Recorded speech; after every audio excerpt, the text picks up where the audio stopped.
Good morning once again, and welcome to the somewhat delayed sunrise safari. We do apologize for the technical gremlins that appear to have been attacking our system each and every time we try and say hello to you all at the start of our drive. My name is Jamie and I have Jean-Dre on camera with me, and we are coming to you live from Djuma, Arathusa and Cheetah Plains Game Reserve in the Sabi Sand in the Greater Kruger National Park area of South Africa. And not only are we live, but we're also interactive, which means that you can send through your questions on hashtag SafariLIVE on Twitter, or you can email through to questions@wildearth.tv. We've come racing through in this direction on this chilly, cloudy, wintry morning here in the African bush to follow up on a report that the monkeys were alarm calling at something in this area. Now, this is a report that came through to me from one of the other guides on our Game Drive channel. I've stopped here and I haven't heard anything. It's all very, very quiet around a road that we call Ingwe Alley, the road where the leopards move about on. Essentially, it's called Ingwe Alley because this is where all the leopards were. And we're going to try and figure out exactly what is happening here because, of course, yesterday we were, if not hot on the trail of Karula, then certainly warm on the trail of Karula, the queen of Djuma, the female leopard that spends most of her time in this area with her two 5.5-month-old cubs. Yesterday when I went to try and find her, the area was packed with elephants, which of course makes tracking somewhat tricky. And then we had to rush across for Arathusa for a very special afternoon spent with Salaeshe and Tiani, her daughter. First time I think Tiani has ever been on the live safari, so a very, very exciting sunset safari that we had yesterday. And then lions roaring from Buffelshoek, where there is an elephant that has died of natural causes. But unfortunately what that means is once our lions discover it, I think they're going to settle down for a feast that will last at least 3 days, probably a week or more.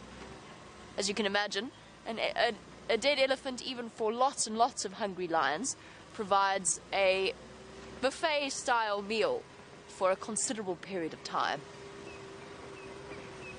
Okay, well, since we are true to form, there's a waterbuck over there, but it's very far away, so we're just going to show you briefly. Oh, and it's just its bottom right now. A male waterbuck with its dark fur, just all puffed up and chilly, first thing in the morning. And since our waterbuck is wandering away from us and presenting us with a rear view, combined with the fact that I'm sure you are all very, very excited to hear about somebody else's travels, I am going to send you over to Brent, who cannot hold off telling you about his wonderful adventures any longer. Oh. And isn't that a glorious horizon to the east? Welcome to the Sunrise Safari here on Safari Live. And of course, for those of you who know, my name is Brent, and I'm back from Rwanda. It was a bit of a sort of fly-by-night trip. We're only there for 2 nights. It was absolutely incredible, fascinating country, and I'm sure you guys got lots of questions. And remember, questions, use the hashtag SafariLive on Twitter, or email me, questions@wildearth.tv. So we are looking for Queen Karula. That is the dominant female leopard in this area, and we haven't found any tracks yet, but I'm hopeful she and the 2 little darlings will come and give us a nice hello or welcome back. So we're checking around at Treehouse Dam at the moment, and it is not too cold this morning, and I'm quite thankful for that. It's about 14 degrees Celsius, 54 Fahrenheit. So a pleasant morning out, and as you saw, an absolutely spectacular sunrise to the east, and the clouds seem to be breaking up, and I'm quite happy about that. And not too much wind, a slight breeze, and it's good to be back in the bush. And from a very green country, where I was it yesterday? No, the day before, to a very dry country now. So on average in this part of the world, we get about 400 mils of rain a year. For example, where we were in the Volcanoes National Park, gets 1,600 mils of rain a year. So a very, very different environment. Oh, Game Drive radio.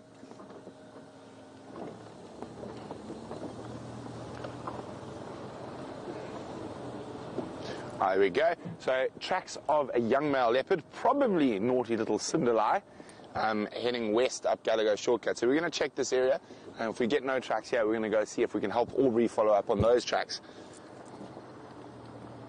And it is an absolutely stunning morning, as I said, and I'm so happy to be back in the bush.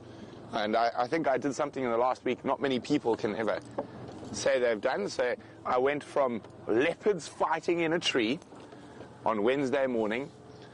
By Thursday evening, I was on the edge of the Volcanoes National Park. And on Friday, I was at over 3,000 meters looking at gorillas in alpine moorland, full of bracken, stinging nettles. That was actually one of the big surprises. So they tell you to wear long pants, and I'm not a big fan of long pants, especially if the weather's warm, and it was. But if you don't wear long pants, you will literally be completely taken apart by all the stinging nettles. And the wild celery, which is one of the gorilla's favorite foods. I will be posting some pictures shortly. I think this evening I will post a gorilla picture. We did have some incredible sightings while I was there. I don't want to give too much away because there is a video of what we saw coming. But I can tell you we went to the Sousa group, and the Sousa group is the group for the fit people. And, let me just turn this down. Oh, did you see that, Dave? And I forgot to say, I have Dangerous Dave, the objectified dish, on my camera with me today. Oh, look at this right next to us here. Oh, no, it's disappearing. You see it? There. You got it, Dave? Nope. Okay, down in that, come out of it. There you see it a little bit to the left. You see a little movement there, center frame. Zoom up a bit. Up, up, up, up, up, up. Okay, just stay there. You'll wait for the movement. So down to the right slightly. A little bit more. There we go. You see the movement. There we go. Now, let's see who's awake. And let's start with a bird quiz. And, well, when we actually get a sight of the bird, there it is, hopping around in the little fallen down thorn tree. So if we get a sight of the bird, I want you guys to tell me what bird this is. And if you know what bird it is, send your answers through to questions@wildearth.tv or use the hashtag SafariLive on Twitter when it finally decides to show itself. And it's a nice little LBJ, a little brown job to get the grey matter working this sunrise safari. Oh dear, that was my... Oh, I don't even know what that is. Oh, that was my alarm from Rwanda. That's why it's going off. Sorry about that. I do apologize. Yeah, Dave's got the bird. And Joey's wondering if I saw any new cool birds in Rwanda. I did. I saw about, I would guess, about 7 or 8 new species. Unfortunately, as I said, it was very much a quick trip. I didn't have much time to bird. I got some beautiful new sunbird species. I got the Razuri double-collared sunbird, as well as coppery sunbird and violet-backed sunbird. And those were all in our hotel garden. We didn't actually have much time to do much else, and there we go. Dave's still following the LBJ quite nicely, and I'm sure our serious birders already know what that is. And we're going to leave the LBJ and keep looking for sign of Queen Karula.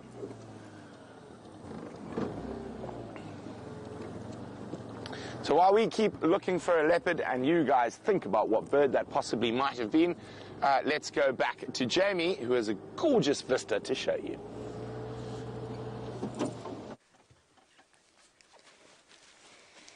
While you have a think about what bird it is that Brent is trying to get you to guess, we do indeed have a lovely vista playing out in front of us. The sun slowly attempting to struggle its way over the clouds and giving us a beautiful view.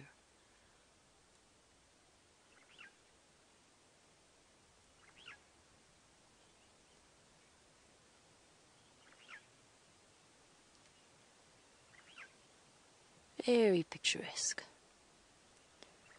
And we've been, not really, it's actually not been as bad a cold front as I was expecting. It was so warm over the last few days that I was really expecting to have a brutal cold snap. Really hasn't been that bad yet. Makes me a little bit nervous about the weather that we're experiencing. We're in the middle of winter. It should be utterly freezing, and yet here we sit, not shivering at all, first thing in the morning. And bear with me 1 second. Brent is trying to call me on the Game Drive con, so let me just hear what he wants me to do.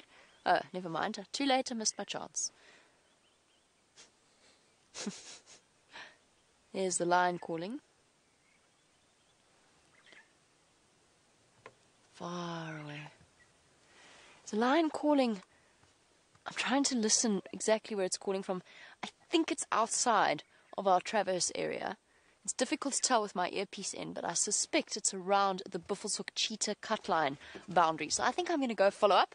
I mean, this is a beautiful view, don't get me wrong, but there are things to find on this winter's morning, and we can't dilly-dally looking at sunrises the whole time. Let's go and see if we can't find some lions, especially since that female with the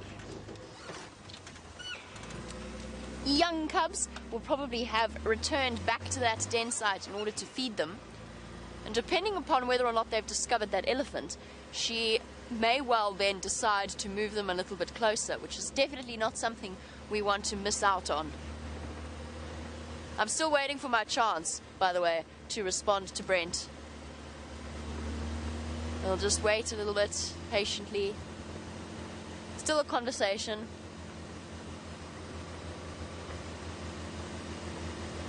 Nope, still not.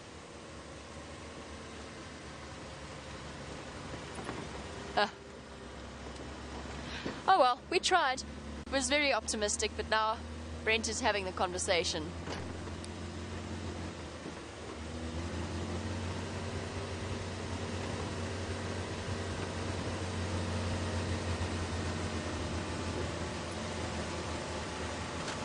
Nearly there, I'm sorry.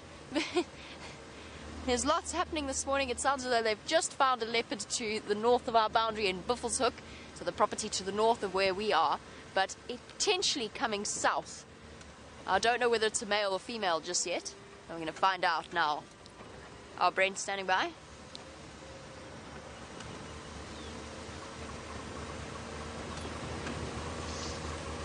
I didn't either. It was an update, and I didn't hear anything further. Went and sat around Ingwe Alley.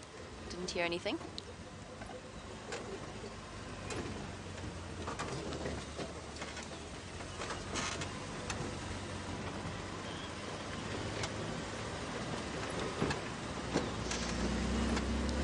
Copy. I think I'm going to take Gallagher shortcut and then go east from there. Cool. Now that we've made all of our arrangements as to where we go, something I want to do quickly with all of you on board, which is go to the old hyena den, because there are tracks up and down Gallagher shortcut once again. Doesn't look like the whole clan, before we all get our hopes up that they have returned to Djuma. They all sort of packed up their stuff and shipped off to Manyeleti, which is north of Buffelshoek. And we think it was prompted by the presence of the Nkuhumas pretty much constantly on Djuma. We think that actually pushed them and their cubs a little bit to the north. However, there is still one female, the one called Gwen, with her 2 new cubs, and I suspect, because of her ranking within the clan, I suspect that she's staying away from the rest of the youngsters, or keeping her babies away from the rest of the youngsters. So she's quite low ranking, which means that while her cubs are young and vulnerable, she can't fight for them. If she sees them getting bullied or chewed on by the other hyena cubs, the older hyena cubs, there's nothing she can do to rectify that situation, because she runs the risk of finding herself incurring the wrath of the higher ranking females. I'm still hoping that she might be around here, and since we're on Gallagher shortcut, I figure we might as well give it a go.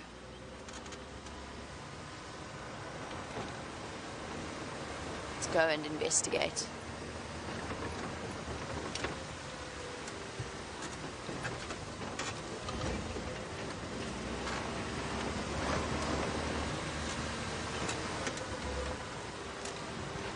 I'm moving relatively quickly through this area because Taxon's already driven along this road. So I know that with his expert tracker fan, he would not have missed anything that might be moving along here. And he really just drove along here. So I don't need to worry about something walking on top of his tracks.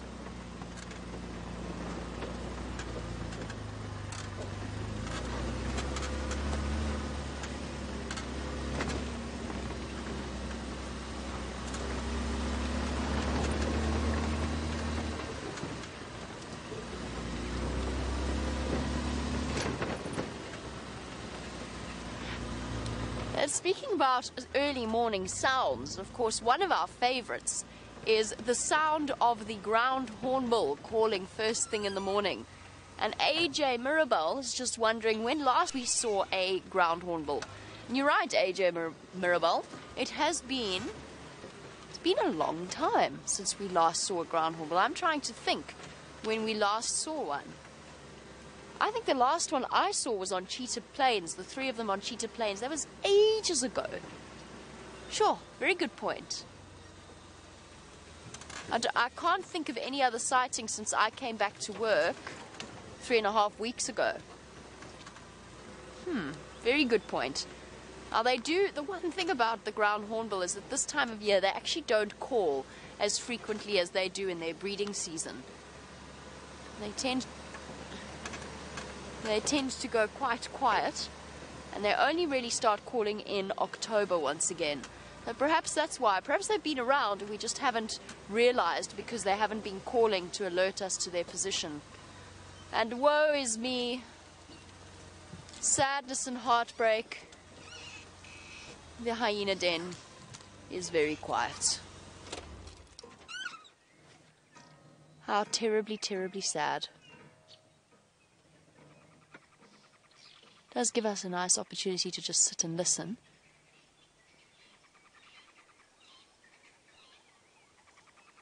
And if we have a look at the bird on the top of the buffalo thorn, let's just have a close look. I think we've got a scimitar there.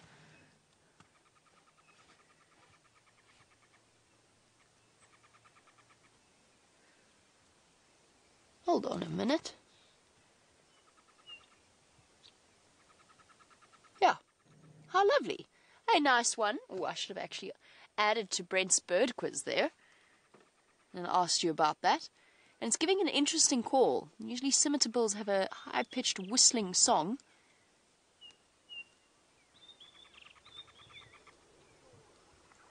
But this one is just giving off a chirping call. So, whilst the hyena den might not be occupied, it has provided us with a really nice bird to tick off our list. Scimitar like the farming tool. SCIMTAR. SCIMITAR. Scimitar bill. Okay, obviously we don't ask Jamie to spell things first thing on a Monday morning. That's what we've learned from that. But a really nice one we don't often get to get on camera. Oh, and we've got another view of the sunrise. Accidentally. Beautiful.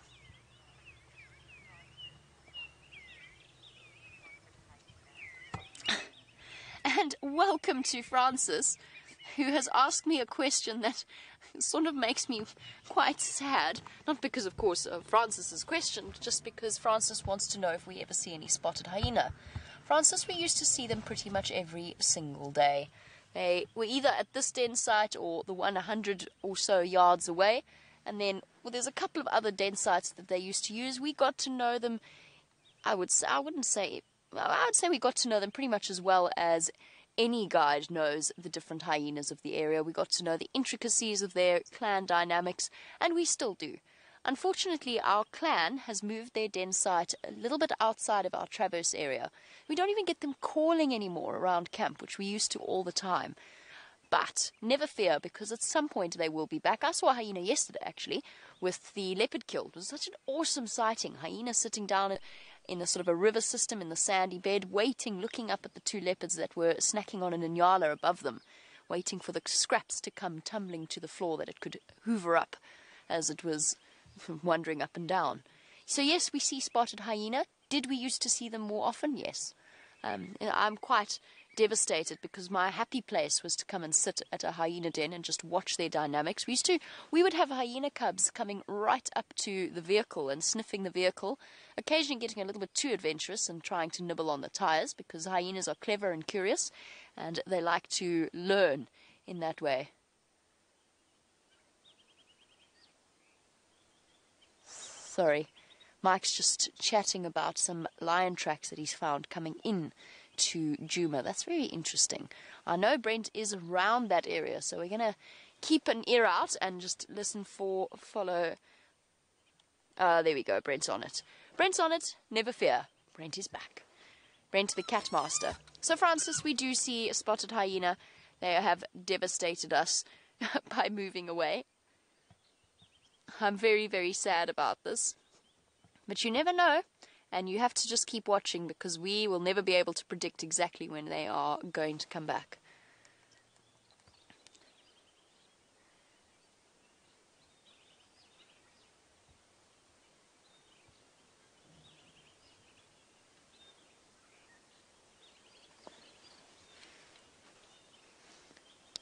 Brent, sorry, what was the update that you got from around quarantine? I'm just on Gallagher shortcut now. And look at our crested Franklin nibbling away.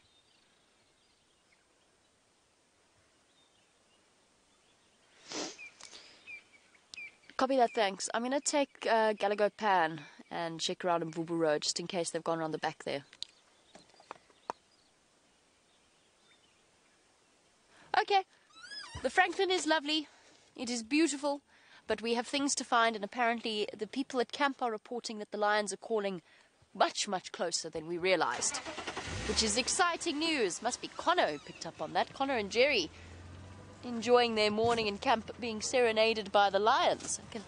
Sounds like a good way to enjoy a Monday morning.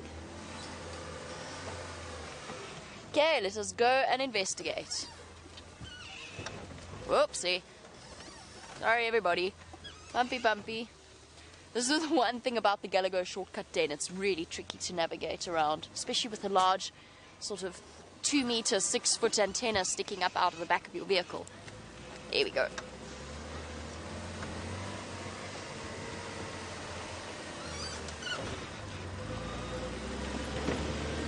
And of course the beanie saga continues, but I'm not even going to say any more about that.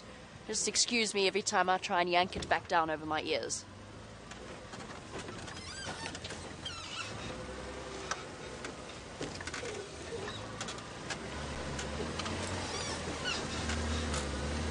I have hopes, I have high hopes for this morning. So many exciting things happening.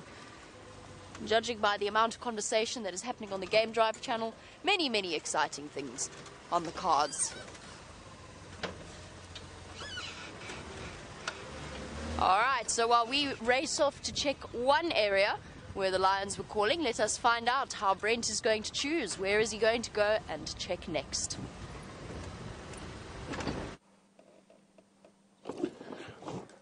Decisions, lion or leopard? Since the lions are making a noise, I think we're going to look for lions. We've got some lion tracks next to me here, but I think they're from yesterday. This is the area Steph was working on the Sunset Safari. So the mating pair could be around the corner, but I can hear some flapping wings. And well done to James Richard, who got the bird quiz correct. It was indeed a rattling cesticula. And in the large jackalberry, we've got quite a few different species. I can hear some grey go-away birds, but I also heard the sound of a 1980s computer, which means there are green pigeons in there somewhere as well. There they are. Bottom. There we go. There we go. Dave's found it. There we go. There's a green pigeon. And to me, they always sound like those old Bond movies where the villain has the huge supercomputer. That a very, very distinct call. Now, the Afrikaans name for a green pigeon is a very descriptive one. It's called a papegaaiduif. And what that means is a parrot dove. So it's the only member of the dove or pigeon family that has zygodactyl feet. So instead of having 3 toes forward and 1 back, it's got 2 toes forward and 2 back. And they are fruit eaters, so it enables them to clamber like a parrot across a tree. And, of course, at the moment, the jackalberries are coming into fruit. So they are literally full of the fruit eaters. And the two biggest fruit eaters we get are the green pigeons and, of course, the grey go-away birds. And the green pigeon being far prettier and far nicer to listen to than a grey go-away bird. Of course, they're being very quiet now. So I said there's lion tracks all around here, but they've been driven over, so they're not fresh. But hopefully they're going to be around the next corner. And that's the wonderful thing about being on a live safari. We can't script what's going to happen next. So we're in the middle of the bush, in the northern South Sands, which is part of the Greater Kruger, which is part of the let me just remember now. The Greater Limpopo Transfrontier Park. So there's about 8 million acres of unfenced area where animals can roam free. So of course there are boundaries that we can't cross, but the animals are more than welcome to meander where they please. As I said, those lion tracks are not fresh. They're elephant.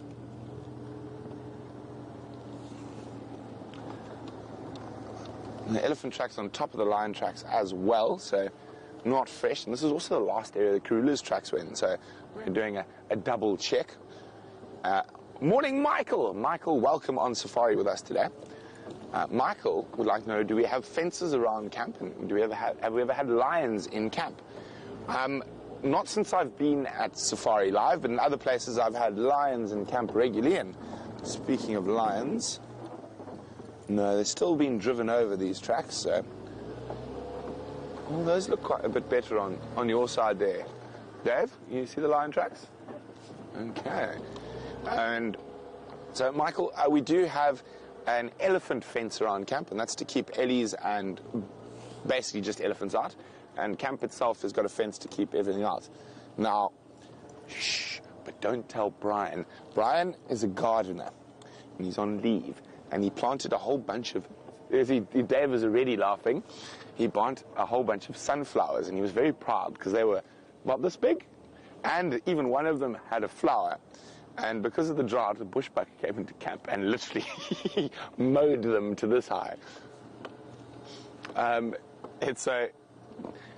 We do, and the elephants actually pushed the fence open the other day and started, literally smashed all the trees, nearly pushed a tree down onto the camp, and we spotted something up ahead.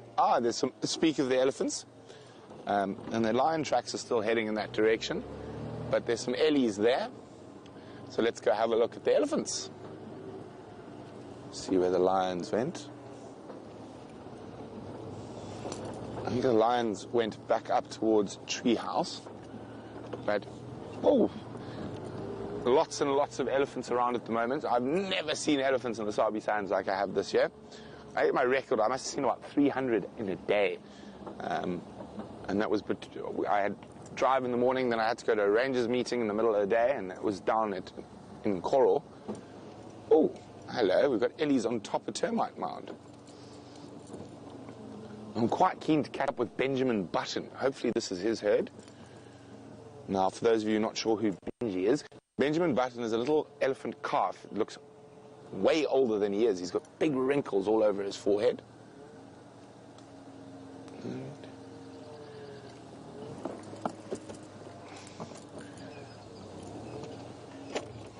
Hello.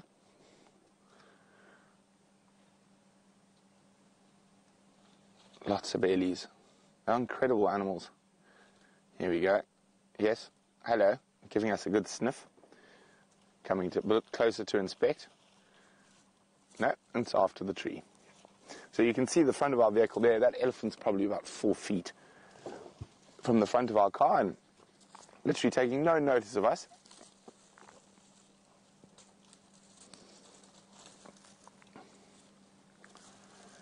Now, it's really fascinating. I think just before I left, we counted how many species a single elephant bull ate in about 20 minutes that we were with it, and it ate 9 different plant species in that time. And you're going to find the elephants eating a lot of plant species that if it had been a normal year, they wouldn't eat. So they're feeding a lot of spike thorns, terminalias, and even monkey orange, which is something, if there had been more rain, they wouldn't actually focus on. Oh, there's a big cow coming through. Here we go. Hello, madam. Oh, I think it's a young boy, actually. He's only got 1 tusk.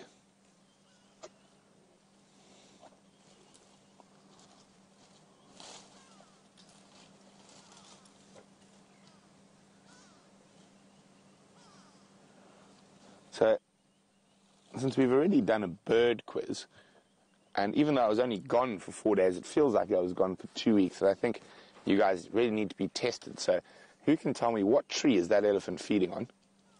And bonus points if you can get the scientific name. What tree is that elephant feeding on at the moment? And remember, answers through to questions@wildearth.tv or hashtag SafariLive on Twitter. What is the elephant's breakfast?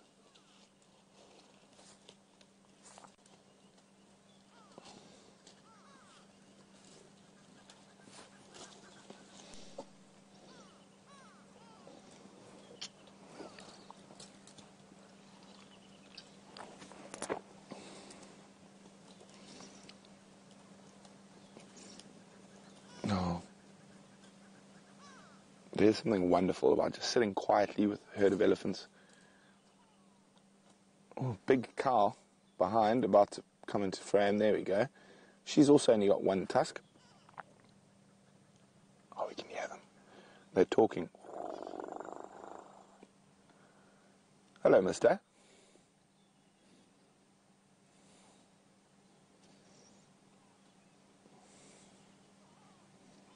Dave, did you shower this morning? I think the elephant's smelling you. No. You did shower? Oh, you didn't shower, that's why. Did you, Ben? I did, actually, yes. Oh, there we go. Tusk in the bum. Move out of the way, I'm bigger than you.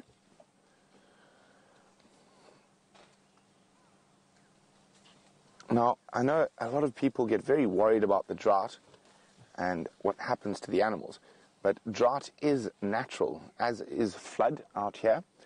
And in the long run, the fact that elephants are feeding off all these different species, it's going to cause bigger open areas that will hopefully stimulate grass growth, which will increase our grazer numbers. So it's good for the zebras and good for the wildebeest. Even though quite a lot of them might die this year, the genetic stock that's left is the sort of cream of the crop. And if we get good rains, with all the trees being pushed over and removed, it adds a little spot in the sun for the grass species to grow. And the better grass you have... Oh, she doesn't look happy with that young bull. Now, elephant behavior is always a very interesting thing. And you can just see there's a slight stiffness, and it's not because of us. It's because of that young bull there. And she might have a little bit of misplaced head shaking at us, but we haven't annoyed her. It's the young bull. You can see, even though it doesn't really look like she's upset, there's just a slight stiffness to her walk. She's just not 100% comfortable with that young bull.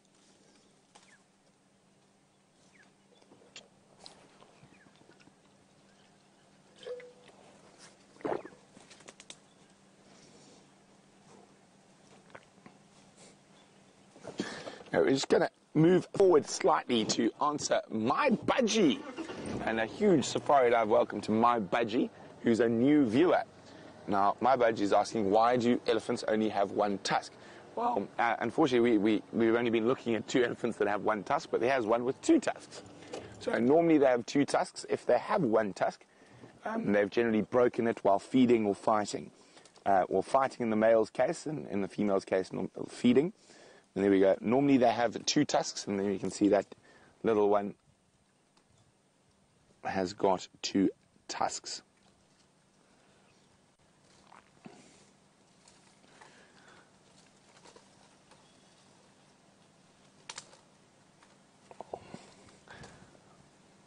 Now, this particular individual is feeding off an acacia, and it's got masses of hooked thorns. And if we had to grab any of those branches like that elephant's grabbing, our hands would absolutely be ripped to pieces. Now, the best way I can describe the inside of an elephant's mouth is it's like an old, tough piece of leather, like a boot. And you can see happily munching on the thorns with little effect.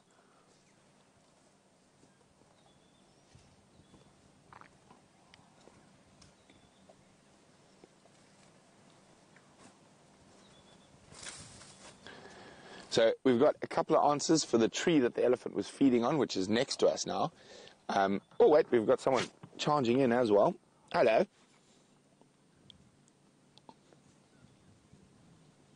Oh, lions roaring.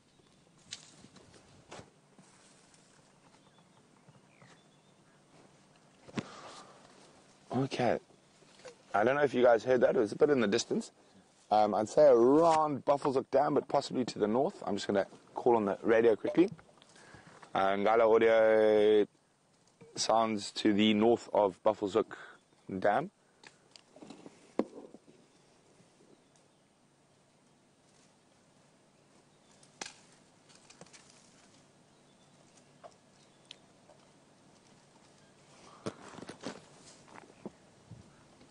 Okay. So we had a couple of answers to the tree quiz, and I think I've finally caught some out because so far no correct answers. So there it is. So we've got one person who says it's a red bush willow. You're in the right family, wrong tree. And someone who says it's a monkey orange. Unfortunately, it's definitely not a monkey orange. I'll try to show you a monkey orange a bit later. It is a bush willow, so it's part of the Combretum family, but it is not a red bush willow. So there we go. I've given you a hint. So Joey, you are in the right family, wrong individual species. So keep guessing. So we're going to leave these ellies now. I want to just double check up ahead where the lion tracks go. I just heard lions, but they sounded like they're out of our traverse area. But I'm pretty sure that mating pair should still be around, and their tracks are still here.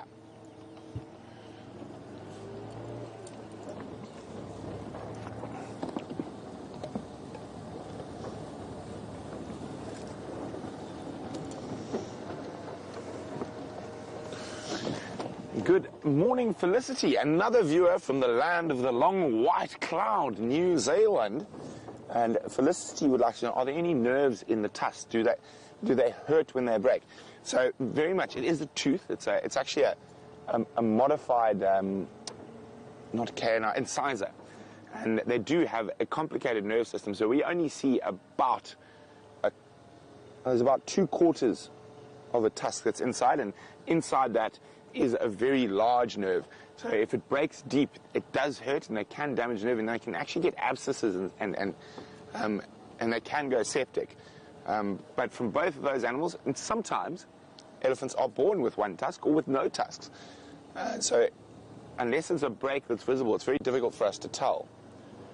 And we've still got the lion tracks heading north.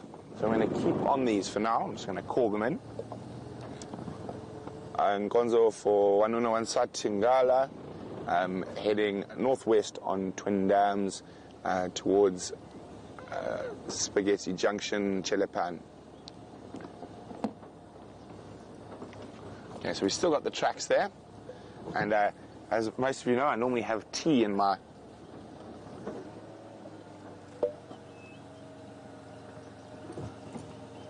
Oh, very interesting. Jamie's got tracks up ahead, but they're going southwest towards Zoe's Road. So it might be the same animals, but we did get an update from the guys on Arathusa that they heard lions calling around Impala Plains. So I think we're going to stick on these tracks for now, and if we have no luck, then we'll head in that direction. But these tracks are going now more to the northeast towards Buffelshoek Dam, where I heard those lions calling a bit earlier, and I'm hoping they haven't managed to just keep going straight through and out of our traverse zone. Felicity. Oh! Now you guys are guessing. I said it was part of the bush willow family, so it's definitely not a terminalia. Well, I think I need to get... See, I've only been away for 4 days, and you guys are getting lax on your quizzes. Come on. You guys know this tree. Okay, I don't... lion tracks are still here.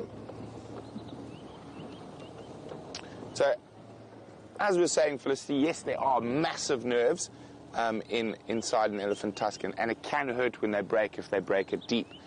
But it doesn't look like those two are any pain. There's no abscesses either. We're going to go across to Jamie for an update, but before we do that, it's time for another bird quiz. You got him there, Dave? Oh, he flew. Okay, well, we're going to have to do a bird quiz a bit later. That bird disappeared. So while we keep on these lion tracks, let's go see how Jamie's doing on her lion tracks. Oh, interesting times lie ahead for us. I know that Brent was giving you my update about the tracks that I found before his bird then flew away. Interesting stuff, because we've got tracks for Shema. I didn't realize he had lion tracks and not leopard tracks. I thought he had leopard tracks. But he's got lion tracks. I've got leopard tracks, really fresh leopard tracks. And I'm going to tell you about them in a moment, but first, let's wait for the zebra to come through in front of us. Awesome, there is such a tiny little foal wandering through. Come on.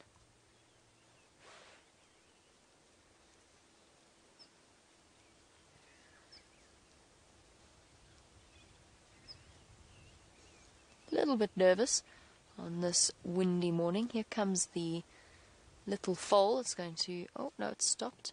It's got nervous. It's behind the rest of the family. Here it comes. It's coming here. You'll see it coming out here. Here we go. Hello, little one. I love zebra foals. They are so fluffy. And cute to look at. And they grow so incredibly quickly. Oh, through the dip. Better catch up with Mum. Mum's already gone. Now, one thing that we were incredibly... I say we, James and the viewers. Run, little one, Mummy's there. We're incredibly privileged to witness was a live zebra birth out on quarantine. And who knows, this could actually be that foal, although I think it's a little bit too young for that. It's something that I wish we could have followed up on. We were never able to, but imagine that, a live zebra foal birth. And here come the rest, at quite the pace actually. Oh, slowing down for the dip.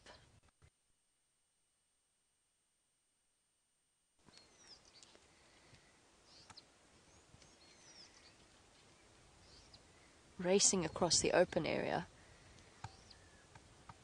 I wonder if something's got them a little bit nervous.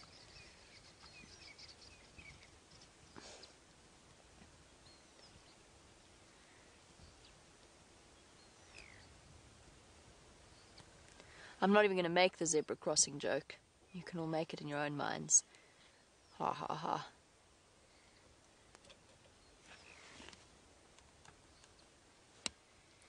Awesome.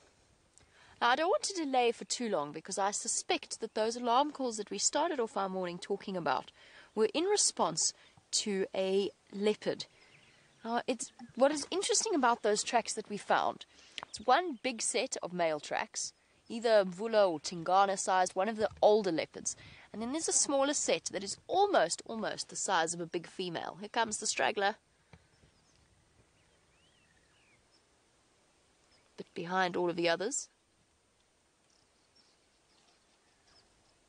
And now there's angry elephants trumpeting in that direction. It's interesting. Sorry, I know our zebra are really lovely, but I am distracted by what we found. Two sets of leopard tracks, really crisp, fresh, beautiful tracks. One coming in this direction, about the size of Sindile's tracks. Can we guarantee that it's him? No. Do I think it's him? Yes, I really do. But what was interesting was the presence of the other older male's tracks. Now, Mvula is currently the leopard that they are sitting with just to the north of our boundary on Tambuti Dam. And I wonder whether those two haven't been following each other around and encountering each other since we last saw them sharing a kill. I don't know which way around it works. When I spoke to Gerry, he even suggested that Mvula might decide to follow Sindile, and I mean, this is such an unprecedented scenario with Sindile that we don't know exactly how things are going to play out. But he suggested Mvula might actually follow Sindile, kind of start to share his kills on a more regular basis, or vice versa. Now, Sindile's tracks split off this way. The older set of male tracks, I don't know exactly where they went. I don't think they've crossed out, but Mvula might have turned around and gone back north. Speculation, I know, but let's go and investigate, because those alarm calls came from the direction that his tracks are heading in, and it's very soft sand around the Galago Pan, but they're beautifully fresh. You can see each and every crisp outline, and that's why I want to put a little bit of haste to my journey. So much for my plan this morning, which was to go straight to Buffelshoek Dam. Clearly that's worked out very well, as is my hat right now.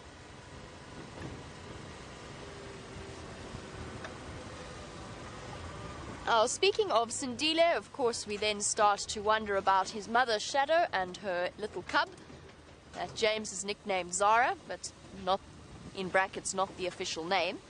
And Michael Fleetwood, you were wondering what the latest update on Shadow is. Well, we went racing forward into Arathusa. When was it, Chandra? Was it 2 days ago? Well, it was 2 days ago. 2 days ago, on a report that Shadow was on a kill. Unfortunately, she had lost the kill to a hyena, but apparently the cub and her were safe and sound. We never figured out exactly where they went, which is a bit disappointing, but just one of those things. We never figured out where they went. But we know that she is, or at least as of 2 days ago, alive and well fed. Apparently she managed to eat a lot of that kill before she moved off, or before the hyena chased her off. But she is alive and well, as is her little cub. I know that Steph touched on it yesterday, but it's so interesting the way that Sindile keeps the way that he's moved since he's been released back into the Sabi Sand. The fact that he hiked all the way into Kruger to Skukuza and then moved all the way back into his natal range, so the place where he grew up. It's such a fascinating, I don't know, behavioral study, I guess is the way to describe it. Moving quite quickly, I want to just check this 2-track. The other thing I've noticed about Sindile, but it's dangerous, it's a very, very dangerous assumption to make. I mean, not that dangerous, but he seems to walk the same paths. He seems to walk the same roads. He always follows this route across the western end of Quarantine and then through the drainage system along here. I say always, he's done it about 4 times. But that's still, I mean, leopards do become creatures of habit, except for Karula, to whom none of the rules will ever apply.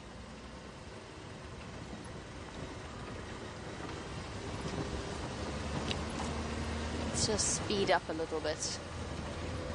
Cover a bit more ground. And check at the same time that I haven't missed his tracks coming across, but I think he's cut south towards Rebecca's Road. There is also a chance, by the way, to build up a little bit of excitement, that Mvula might decide to get up and come south. He is very close to our boundary. I'm hoping that he might decide to do that.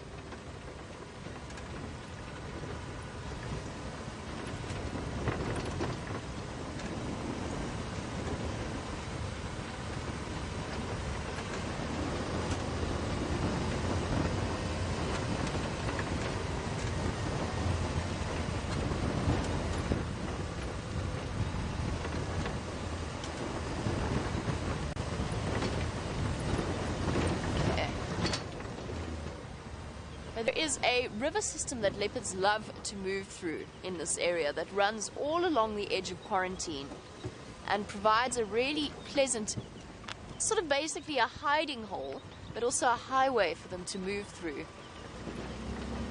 And you'll probably find that he walked along here. There's just a number of escape routes for a leopard, there's a number of hiding spots, and they can walk through undetected, which is one of the big reasons why we always check the river systems, or what we call the drainage lines in the area. Like this particular one pops out at Philemon's Dip, which is where Aubrey said he heard those alarm calls. I have lost the tracks, by the way. I'm no longer on them. They were coming in this direction, and there's a road that we should pick them. If he's moved through that block, we should pick up on them as we go along it.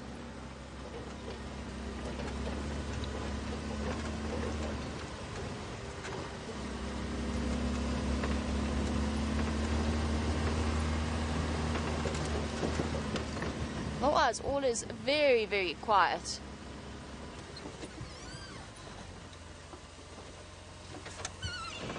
You see what that is, Jondo? Old hyena. Okay, cool. Just asking Jandre, since he can lean over that side of the vehicle, makes life a bit easier. It doesn't help being short, because you can't see over the front of the Land Rover.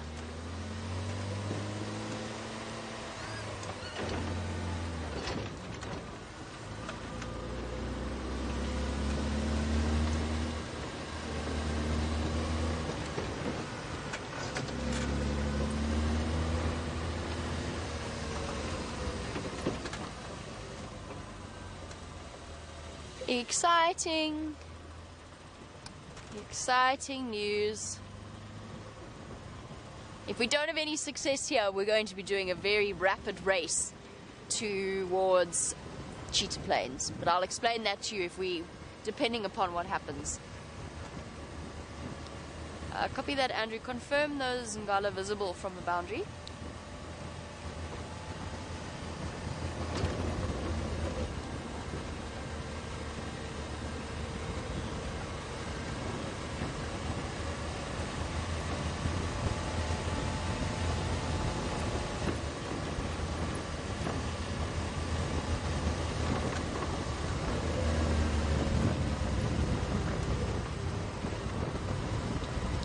Copy that. Awesome. Thanks, Andrew. I just want to double check Rebecca's Road, and then I'm going to head across there.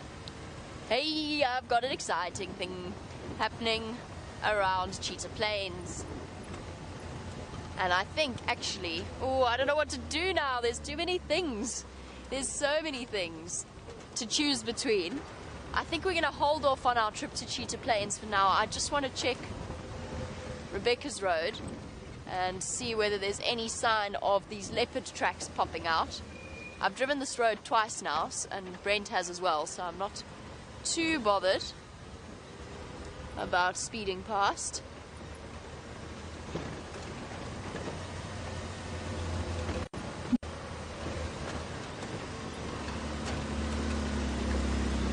And then hopefully we'll finish off hopefully Mvula will decide to come a little bit further to the south. So we got leopards everywhere.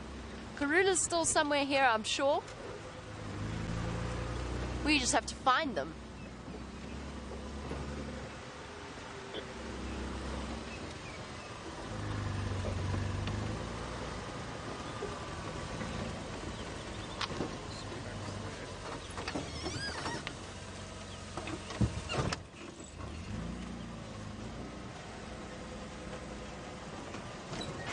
Jandre has just picked up on tracks along the road.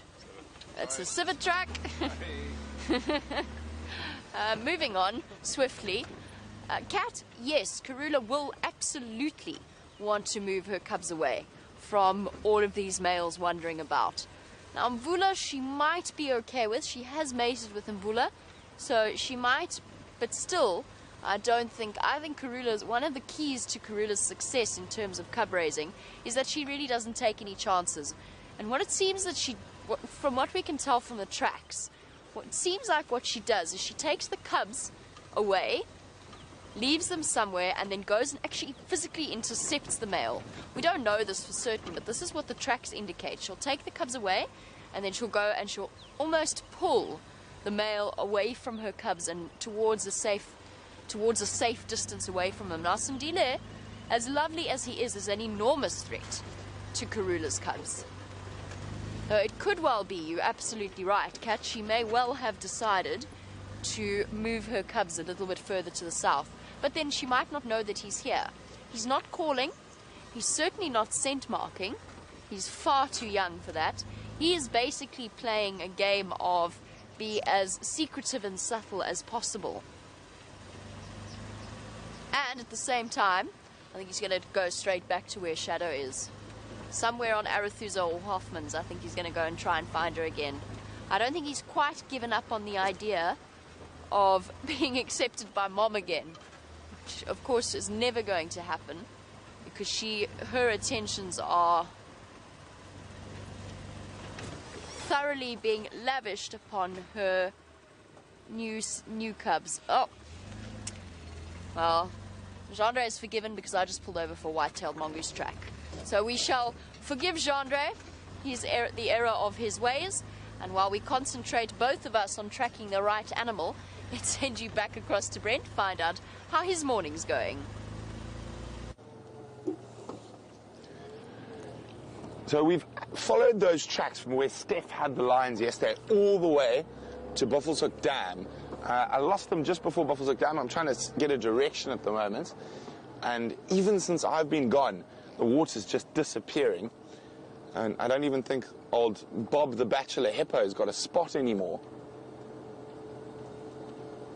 But I'm just trying to see where these lions went. I just want to check on the soft sand up there. The lion audio we heard earlier was in this area, but I unfortunately have the sneaking suspicion that it was north of our boundary. Here we go. Let's have a look here. Okay, so there's no lion tracks on this side.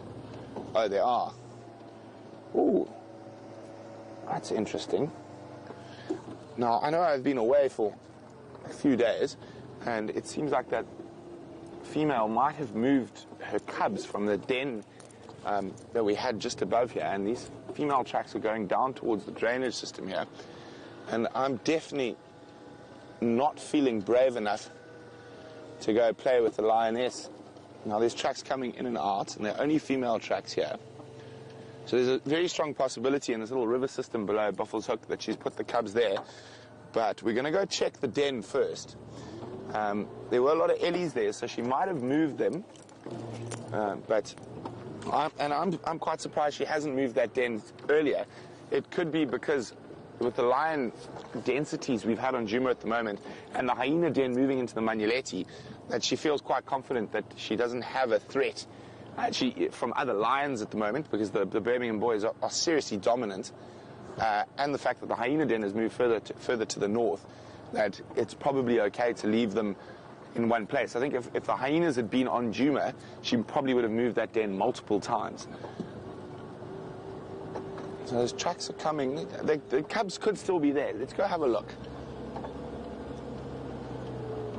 So the tracks of the mating pair, I think, have gone along Buffelshoek East rather than West. We're on Buffelshoek West at the moment, or they've gone towards Quarry Pan. So we're going to check the den. If we get nothing at the den, we're going to head around to Cheetah Cutline, and I also just want to check the northern boundary in case they've just shot straight across.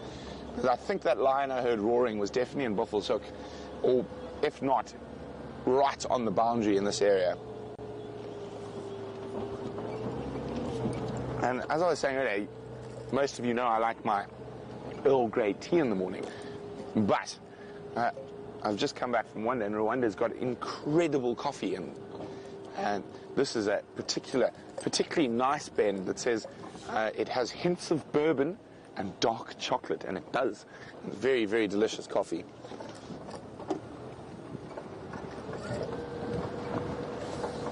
Yum. So, and here is Joey, who got that tree correct. It was indeed a variable bush willow, and no one got the bonus points for the scientific name. It's Combretum calinum. And if we look at a red bush willow, which is this one here, you can see the leaves are much, much smaller. That's actually not a good red bush willow leaf. Let me find a better one. And they're all curling at the moment, dropping off the trees. There we go. And a red bush willow is Combretum apiculatum. And the best way to remember is that on the edge there's a little pick. So a little sharp point on the edge of the red bush willow. Also, the leaves are much, much smaller than the other bush willow species. Now, Zaheri, which is the large-fruited bush willow, which some of you thought it is, the shape of the tree is a bit different.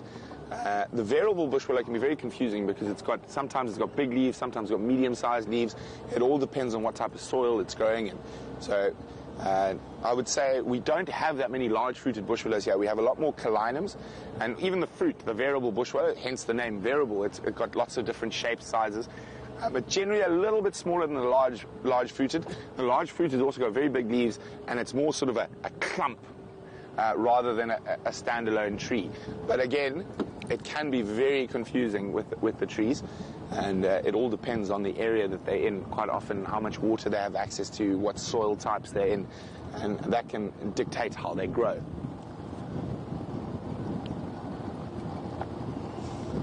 Okay, so we're checking if that mating pair of lions has not left our Tribos area. We're also going to go check the lion den to see if those little delectable monsters are still there. Ooh.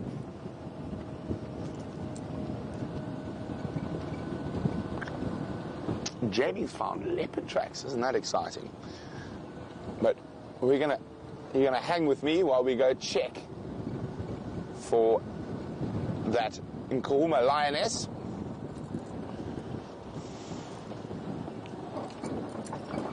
Fingers crossed she's still there. And as I said, she chose such a good den site. And when it comes to cats choosing den sites, it's not only the inaccessibility of them, it's also very good that it's not on any major elephant paths or near roads, because other predators like hyenas often will use roads, etc., to march and patrol. So if she's far enough off the main roads and along no major elephant paths that a leopard or a hyena or a nomadic male lion might use. Okay, we're about to arrive. Oh, I realized as I went past that tree, all my lights are still on me. It's a bit light for lights. Now, it's possibly, these little lion cubs are possibly the only thing cuter than Dangerous Dave we have out here. Dave is chuckling, and I think we might have to put him on camera a little later.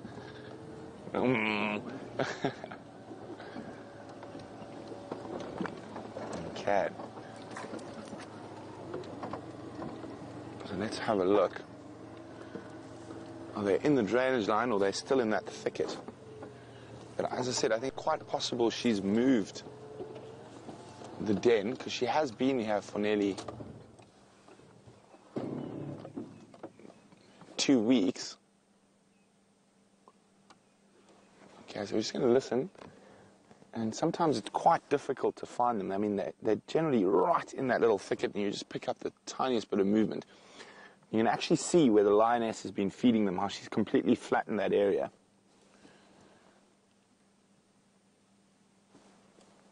I don't think they're here anymore. I think she's moved them to the west of Buffelshoek Dam.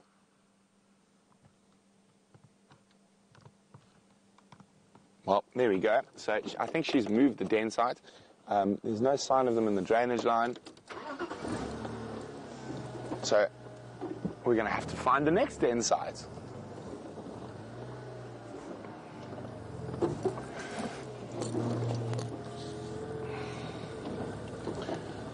Hi, Mike. Michael says, is it safe to assume that mating lioness has lost her cubs? Because when we first saw her mating, she had very visible suckle marks. And the fact that she's literally been mating for, I think it's 5 or 6 days now with 2 different males, I think, Michael, yes, it is safe to assume she's lost those cubs. So what killed them is a very... no, that's very interesting. This is a male lion track here. And I think this could have been the mating pair. We're going to check up on the boundary now. But yes, Michael, I think it is safe to assume that she's lost those cubs. And as very sad as it is a very common occurrence out in the wild. And lion and leopard cubs have, for their first year, about a 70% mortality in the Sabi Sands. And normally, from known deaths, the deaths are due to not hyenas and not other predators, but it's normally males of the same species, nomadic males, and even in some cases with lions that the dominant coalition will eat their own cubs occasionally. And I'm hoping that didn't happen, but we don't know, and all we can do is guess and speculate about what possibly happened to those cubs. But I think it's very safe to assume that she's lost those cubs. When we first saw her mating, there was a possibility, and it happens sometimes with lions, that because she's just given birth, she's got high estrogen levels, and those estrogen levels confuse the males to thinking that she's ready for mating, and quite often they will just mate to placate the males. But the fact that it's gone on for so long and she's swapped males, I think it is safe to assume she has lost those cubs. Those are the only set of Nkuhuma cubs we didn't see. So, as I said, it's very difficult for us to know exactly what happened. So we're now going to check along the northern edge of our traverse area, seeing if that mating pair didn't cross into Buffalo's Hook. And fingers crossed they didn't.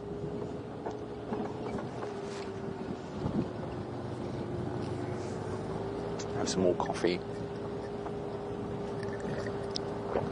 So while we keep checking for these lions,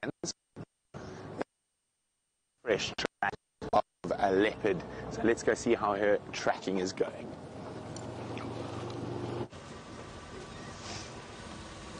My tracking is turning into something of the sort of Monday morning crossword puzzle. I think that's how Brent describes it, and I think it was a brilliant description.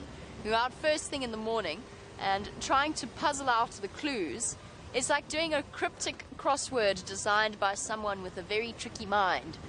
Because Sindile's tracks did not come out on the road, however, somebody else's tracks did, and it's either Shadow, well, it's a female leopard. It's either Shadow or Karula, and it's in this area, it's most likely Shadow.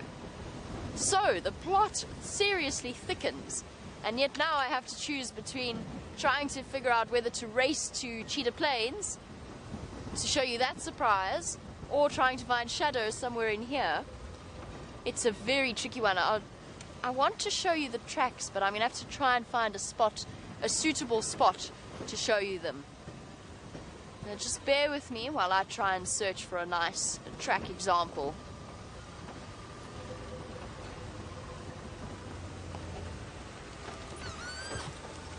She's gone off in here. And I said to Jandre as we came around the corner, one day I'm going to come round and there's going to be a leopard in this Balanites. One day it is going to happen.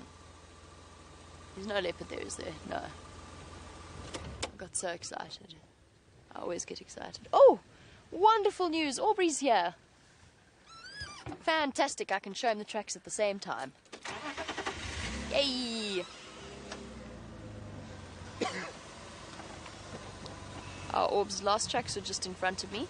It looks like she might have gone west into this block, but I'll point out the last one for you.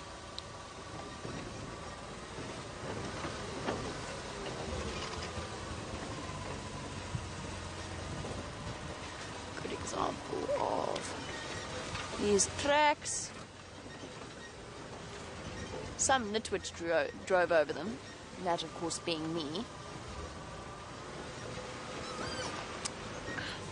Can't show you these ones for good reason.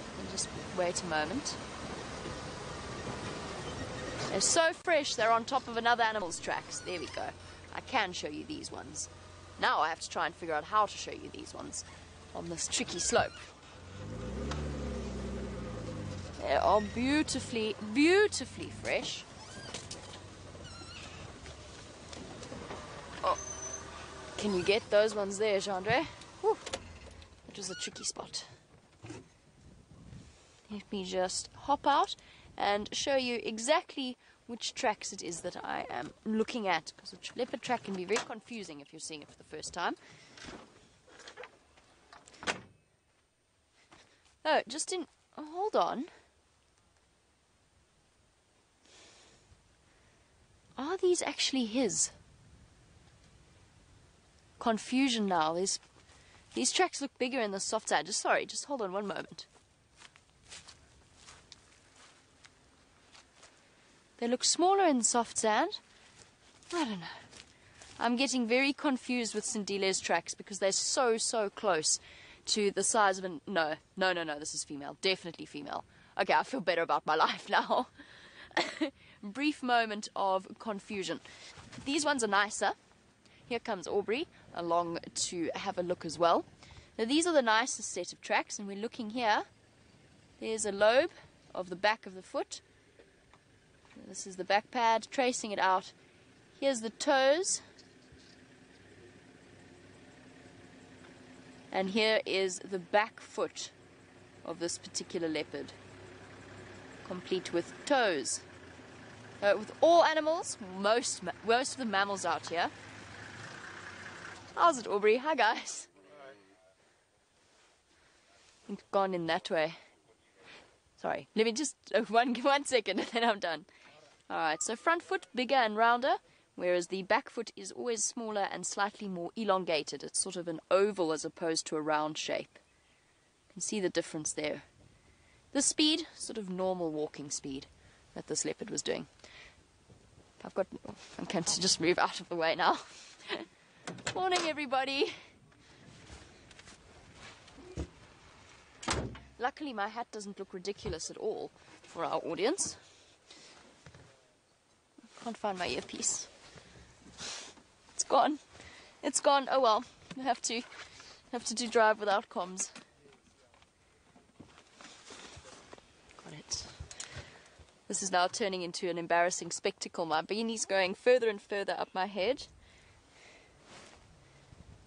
No, Jandre. And I'm covered in grey paint that won't come off my fingernails. And I've got an audience that are looking thoroughly bemused. It's just shuffle away out of everybody's way.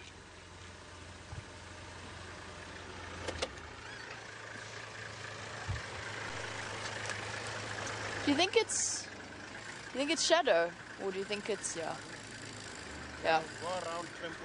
Okay, awesome. Will you let me know if it crosses there? Thanks.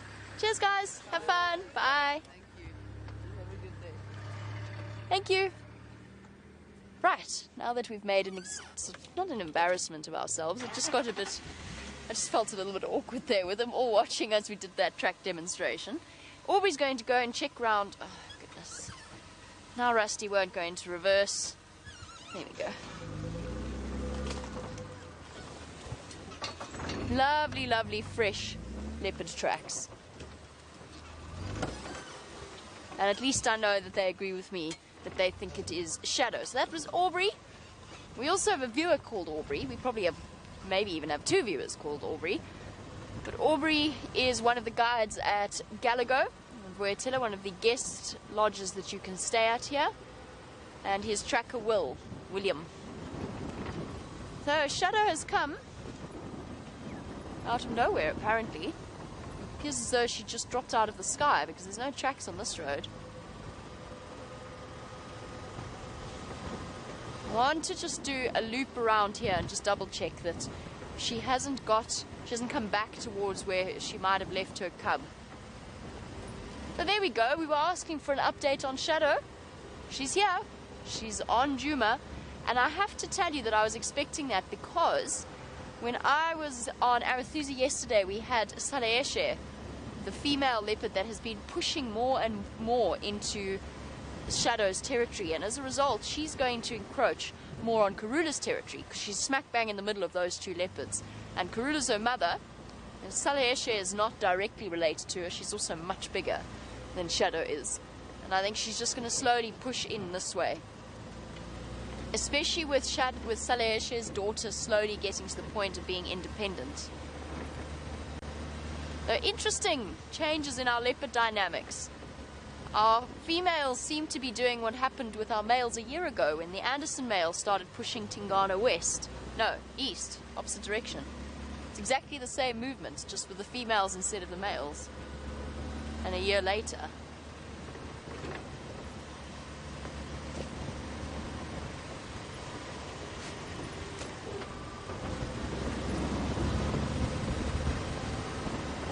It seems as though Brent has decided he's going to go for a walk.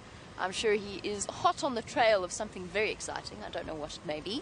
I've got some of his Rwandan coffee that I'm now going to try. That is delicious. He was right. Truly delicious. And very hot and slightly crunchy. I'm pretty sure coffee shouldn't crunch. Oh well.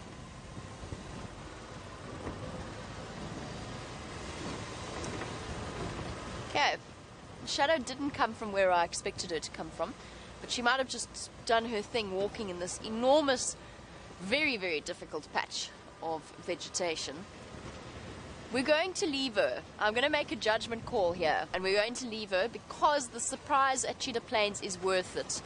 But I don't think I would have left if Aubrey hadn't been there, but Aubrey's going to follow up, which means that we've still got a chance of seeing her. But I have to choose. I have to make a choice, and I'm going to make the choice to go to Cheetah Plains. And when I get there, and when you see what we're going to see, then you'll understand why I made that decision. So don't hate me too much.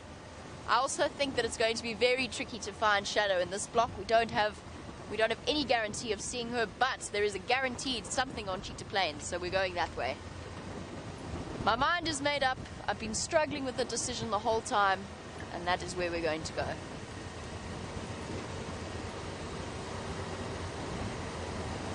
While I put foot to floor to get us to Cheetah Plains in time to go and see the special thing, and send you back to Brent to find out where he went wandering to.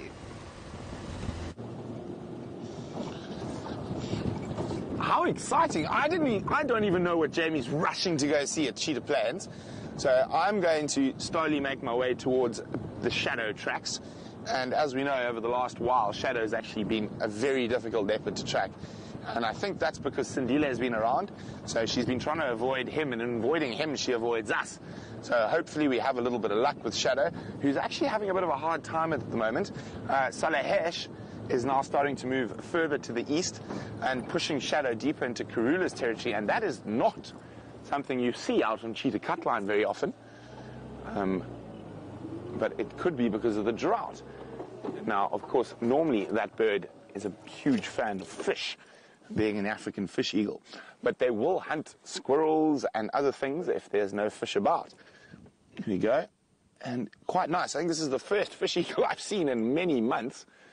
And since the dam started drying up and all the catfish are dead, this is definitely the first fish eagle I've seen off Arethusa in the last 5 or 6 months. Oh, there he goes. The African fish eagle. One. Oh, maybe it's out hunting squirrels. There he goes. Could be heading towards the Chitwa Dam, which is one of the only major water holes left in the northern Sabi Sands, well, in this section at least. There's a couple in Buffalo's Hook, and there's one other south of Arethusa called, strangely enough, Big Dam. Very, very, very, very creative naming of a water hole there. But that is outside of our Traverse zone. As we know, the Arethusa water hole is nearly completely dry, and it's only really the pumped water holes, Red Dam, Gallagher, Vuyatela, and Buffalo's Hook, I think is going to be dry within the next month. So it is making life a little bit easier for us, because it does force those animals to those permanent water points. Dave, do you remember this spot? Oh, yes. This is where Dave and I had the longest ever honey badger sighting in wild earth history, and it was on foot. And then we tracked a serval, which we didn't find, but we did manage to track a serval for over a kilometre till it went into some rocky ground near one of the drainage lines there. Now this is good honey badger territory around Cheetah Cutline. I've seen them quite a few times here. It was actually right here where we saw those honey badgers. Just beyond, we snuck up to the termite mound and viewed them feeding about 20 meters from us, digging up what looked to be dung beetle larvae. Oh, I'm going to have a morning meeting shortly.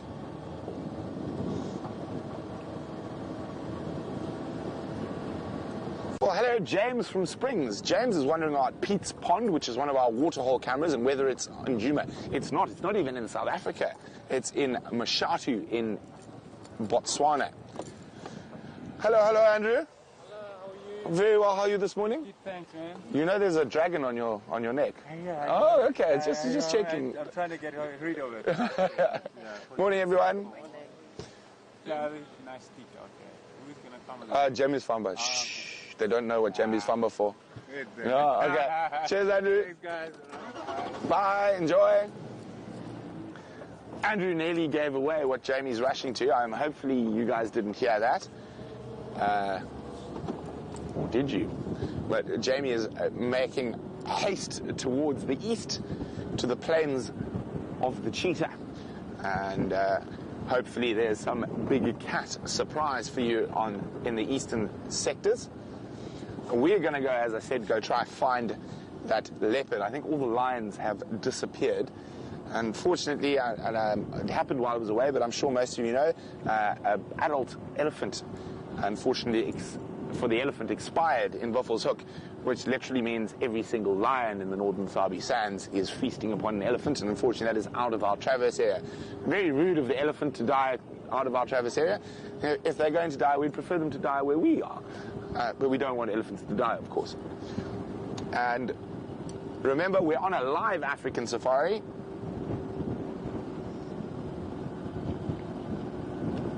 And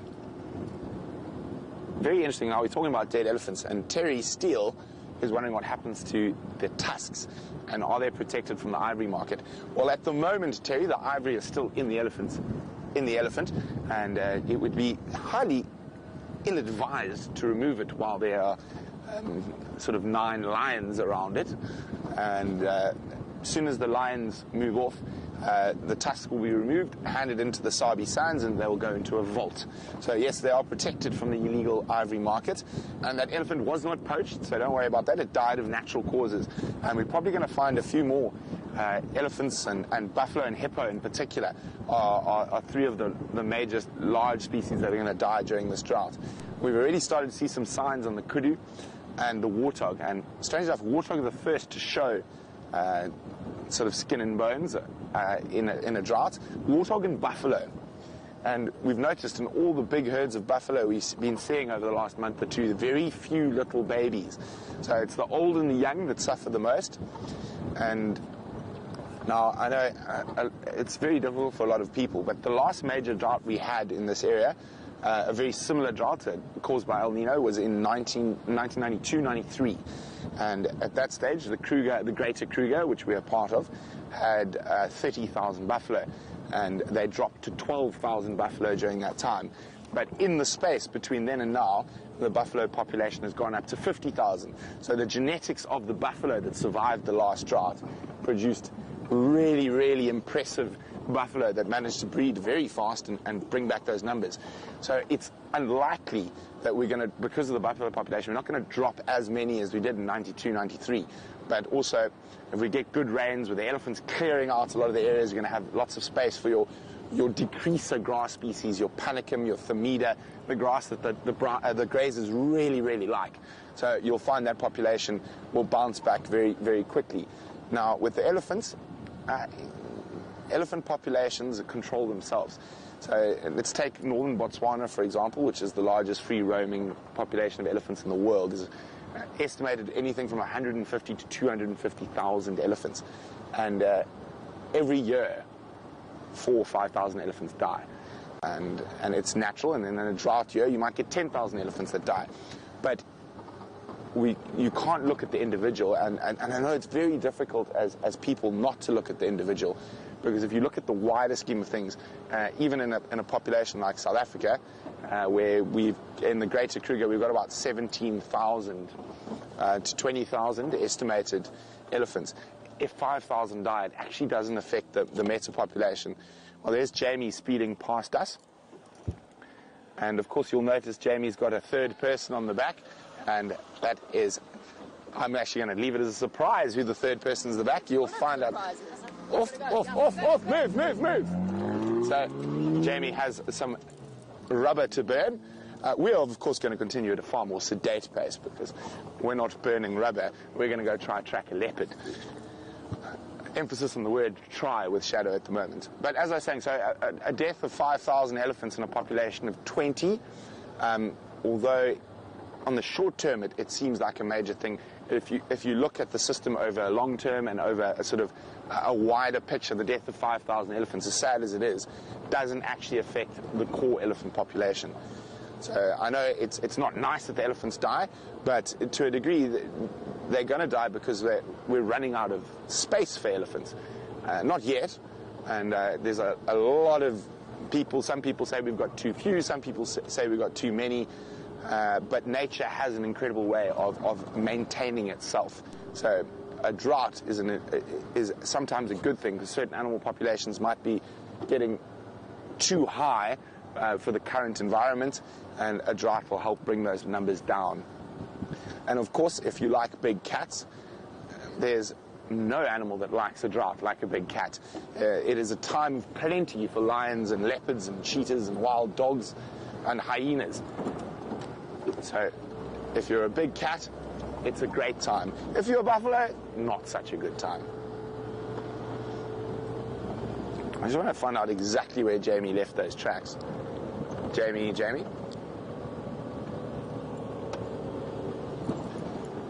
Jamie, where were the last tracks of that leopard?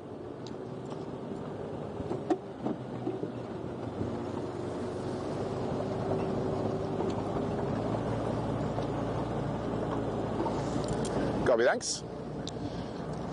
Okay, so it seems to be right at the Balanites tree.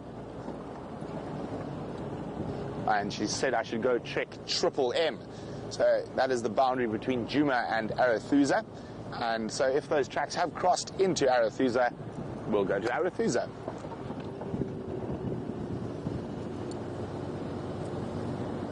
Oh, Aubrey has checked Triple M for us already. So there's no tracks of that leopard going to the west. So I think we're going to come in and check Zoe's Road. And maybe around the Gowrie repeater. And if it is Shadow, she does like that area a lot. And if we're lucky, maybe she's got her cub with her. So, of course, as you all know, while Jamie rushes towards the east, there's a couple of spots where she might get signal breakup at the bottom of the Mwanini drainage line. So you're stuck with us. And we do have a spotted creature to show you, but it is not a big cat. Don't fly. There we go. Hello, mister. It's got some spots on it. It's a yellow-billed hornbill. Let's try and move forward a bit. Oh, that's what he thinks of us.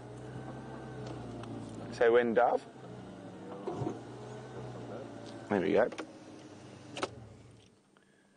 So as we drove past, unfortunately, he jumped off the edge, but it was basking in the morning sun. He might come do it again. Actually, I think I've got a better shot for you, Dave. You come there. How's that? Yep. Here we go. So a yellow-billed hornbill. You can see that massive beak. Now, being bitten by a hornbill is quite a painful experience. There we go. Well, we're going to leave that hornbill to bask in the sun. He's not being very photogenic this morning.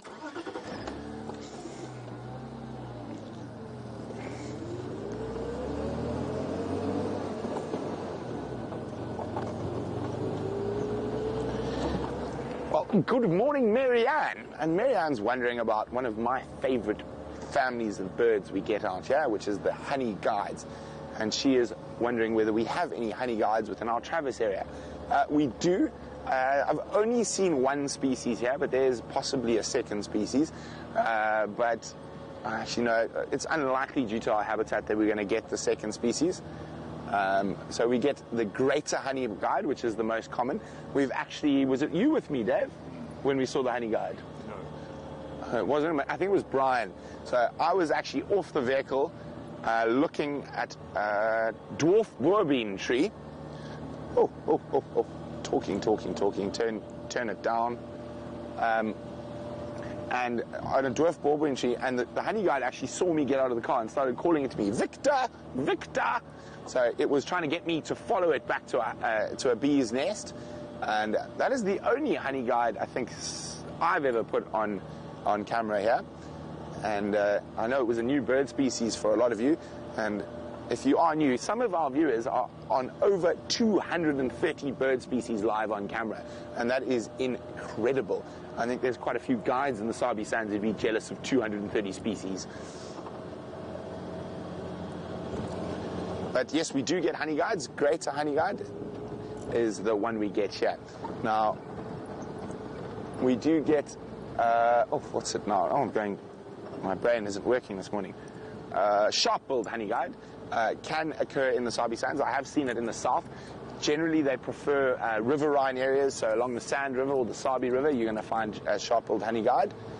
And actually, where I live on the riverbed, where my parents live on the riverbed, we actually have one that comes and sits outside my parents' bedroom window and calls constantly all day. And it's quite a special bird. A lot of people, or twitchers as they're called, travel big distance to see that specific honey guide. Now, there was a honey guide I looked for when I lived in Gabon. It's called a lyre-tailed honey guide, and it is one of the rarest honey guide species in the world. And it's got this massive tail, and it's got this incredible display, which I unfortunately never saw.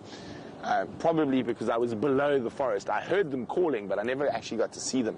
So they literally take off from the top of a tree, and they open this massive tail, and they call and they spin as they come down, going, and it is an incredible thing to behold. Oh, I'm causing a major traffic jam. Let me get off the road. There's about 2 cars. Here we go. Sorry about that. Carry on.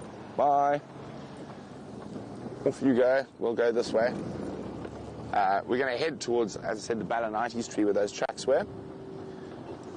And ooh, there we go, some birds. You got it, Dave? There, in that tree. Oh, it's flown to the next tree. That one there. Oh, that one there. Almost, I think it's where my finger is, more or less. There we go. Now, that is a difficult one because it's the female. And it's not as pretty as the male. I did see the male as well. But it's a good one for our birders to test. Now, what I would recommend... Oh, it's off. As I say, I'd get some screenshots before it disappears. And then try ID it from that. Oh, the male is... Is the male in that tree as well? Oh, they've flown off. Oh, on the ground now. You got it there, Dave? Yeah, okay. Dave's got it. Let's have a quick look. It's hopping around at the base. Oh, it's gone again. Oh, dear.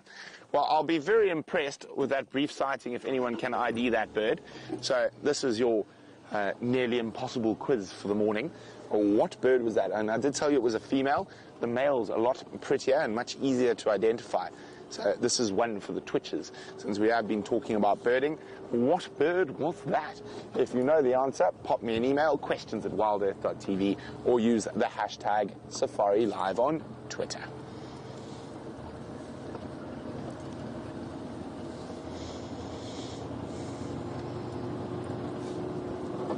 And just to let everyone know, we, as a lot of our regular viewers know, we do school drives from time to time. In about 20 minutes, we've got a school joining us for the first time ever, so very exciting. So we will be, unfortunately, for our regulars, concentrating on questions from the school. Oh, hey. Minjan. Ah, sharpen for.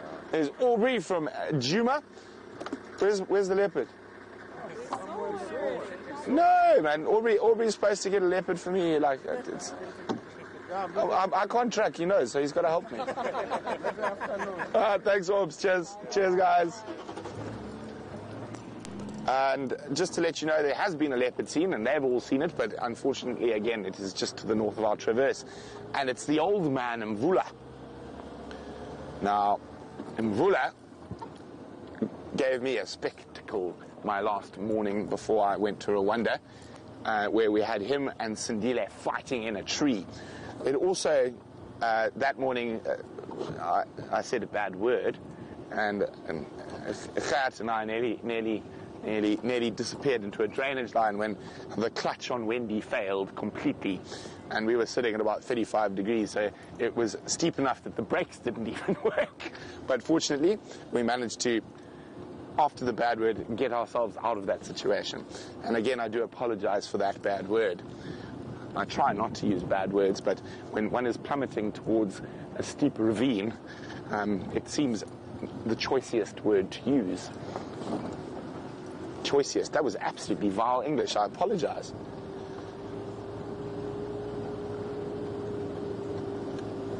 Okay, so while I berate myself of the horrific use of the English language, Jamie has arrived at Cheetah Plains, so let's go see what she's up to.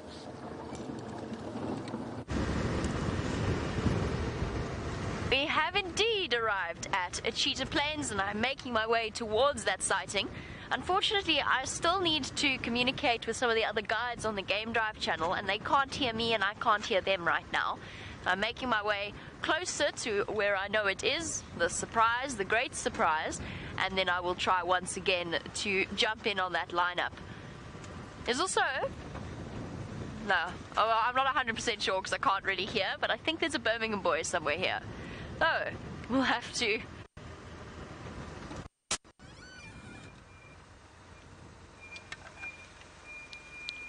Ah, missed my chance, Darn. Oh yeah, let's go this way. Last station's where's that lock? The Midodangala? That could have been Russian, Greek. I have no idea what he just said. No idea. Oh well. We'll find out, never fear. I have ways and means of solving that particular problem. One of which is to just keep driving until I bump into someone.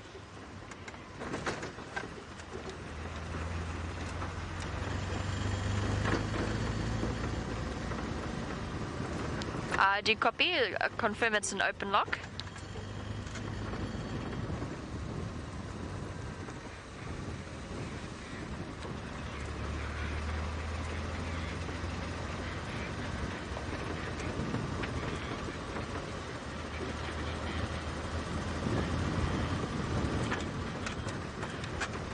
Copy that. I'd like to join you at the second sighting. Nearly gave it away.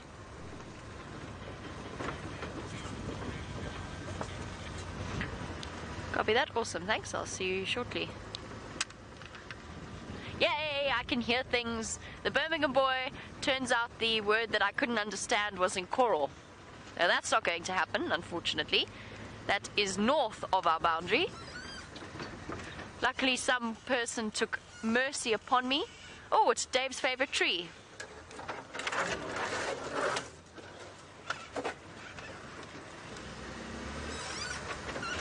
Dave, of course, was grievously injured by a monkey thorn when he tried to help me move it out of the road. It was most tragic, and he was very stoic and brave about it. You can ask him, hello, little one, ask him all about it. Okay. Cantering zebra, but we don't have time, unfortunately. I'm very sorry, but we've got places to be. I love zebra. It's twice today I've rushed us past a zebra sighting. There's just something too exciting to keep under, I've got to keep under wraps. And I nearly gave it away, hello zebra, nearly gave it away on the Game Drive channel. And I know that we have a question about what language it is that we speak on the Game Drive channel. That came from Lee Middleton. Lee, we speak, in theory, It's almost like guiding vernacular because it's such a combination of different languages, and it's actually a real bugbear of James's. He gets very irritated at the mangling of languages that occurs, but it is a combination of Zulu, Shangaan, and sometimes a little bit of Sotho thrown in there as well, and then what we call in South Africa Fanagalo, which is a hodgepodge of all of the language to kind of create a communal language that everybody understands and speaks to greater or lesser degrees. So and we do it for a couple of reasons. One of the big reasons is because if you've got a new group of guests on the back of your vehicle and somebody goes, oh, we've got a leopard here with a kill and it's got its cub playing or whatever, and your guests are going, well, why can't we go there? But I mean, it's a ridiculous thing because there's no point in hiding something like that. And as long as you explain to them, okay, we're very far away, or we can't travel there, then you can explain away the disappointment, which is why we often mix in English with it as well. But I don't want you to know what the surprise is. So right now I'm speaking cryptic on the channel. Can I approach the second sighting that you just spoke about? That sort of thing. Okay, 3 in a row pan, which is 2 in a row mud. At the moment, they're pumping Cheetah Plains pan. They can't pump both, so they're trying to give, I think they're trying to give the area a rest around 3 in a row pan. Hello, zebbies. Oh, goodness gracious. Today's a zebra day. Sure we can stop for a brief look. Sure we can.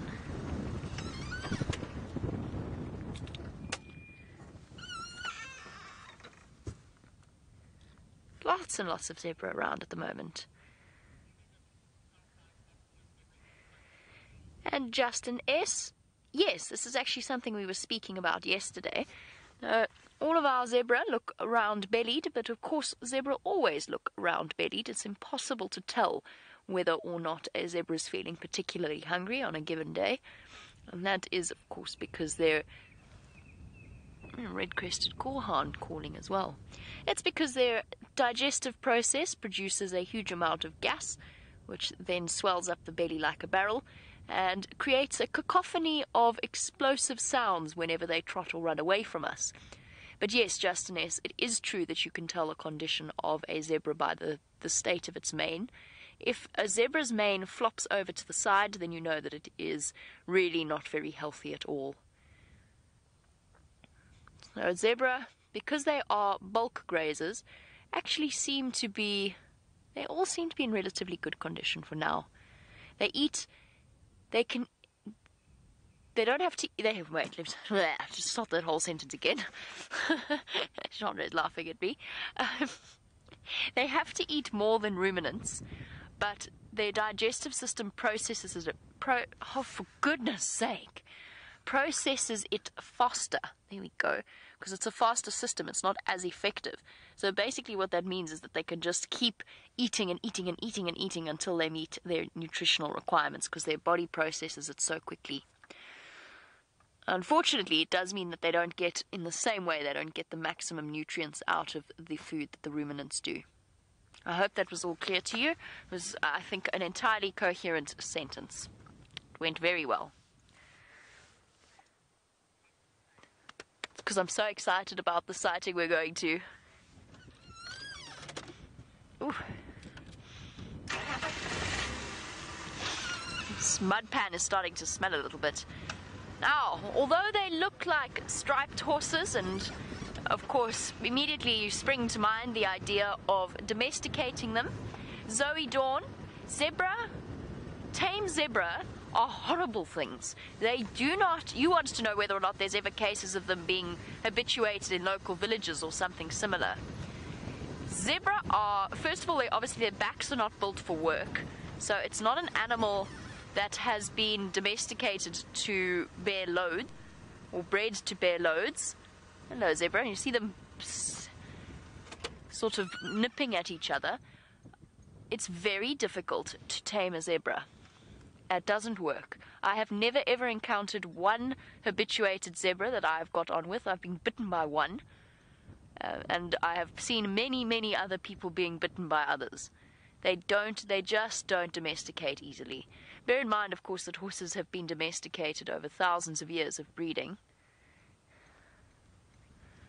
And a very warm welcome to Mrs. Livingston's class at St. Benedict's. It's really, truly wonderful to have you on board. Now, just to explain a little bit about what we do and to introduce myself, my name is Jamie, and I have a man called Gendre who sits behind me with a camera. He's quite camera shy, but you might see his thumb every now and again. What you're seeing on your screen is actually in real life here in a game reserve called the Sabi Sand. Now, most of you, I think, will have heard of the Sabi Sands, but all of you, I imagine, will have heard of the Greater Kruger National Park. Now, we are right at this moment on the boundary of the Kruger National Park, and it's wonderful to have you on board. It is happening. What you're seeing is happening right now. So what that means is that you guys can actually ask me questions, anything that you want to know about the animals out here or what we're seeing. We can answer them straight away. We're starting off our morning safari, and you can imagine that you are on a morning safari. You're starting off with some zebra, and we've just been chatting a little bit about their digestive process. And we have a question coming through from Alexi about how fast a zebra can run. Fast is the answer. Sorry, I know that sounds like a ridiculous answer. I'm just trying to think exactly what it would be. You'd probably sitting at about, at its fastest, at a sprint, 50 odd kilometers an hour. Maybe even a little bit faster, possibly up to 60. Bear in mind that, actually maybe even faster. Come to think of it, if a cheetah can run at 120 odd kilometers at its absolute fastest sprint, a zebra can probably run at about 70, maybe even up to 80 kilometers at a sprint. But then they can't maintain that speed for the whole time. Now guys, I'd love to stay with the zebra. However, I do have somewhere to be, and I'm not going to tell you where I'm going, because it's a surprise, but it is a very, very exciting surprise. I promise you, you're going to really, truly enjoy it. While I head across there, it's not just me out here taking a game drive. There's also a gentleman that would like to say hello to you, and his name is Brent.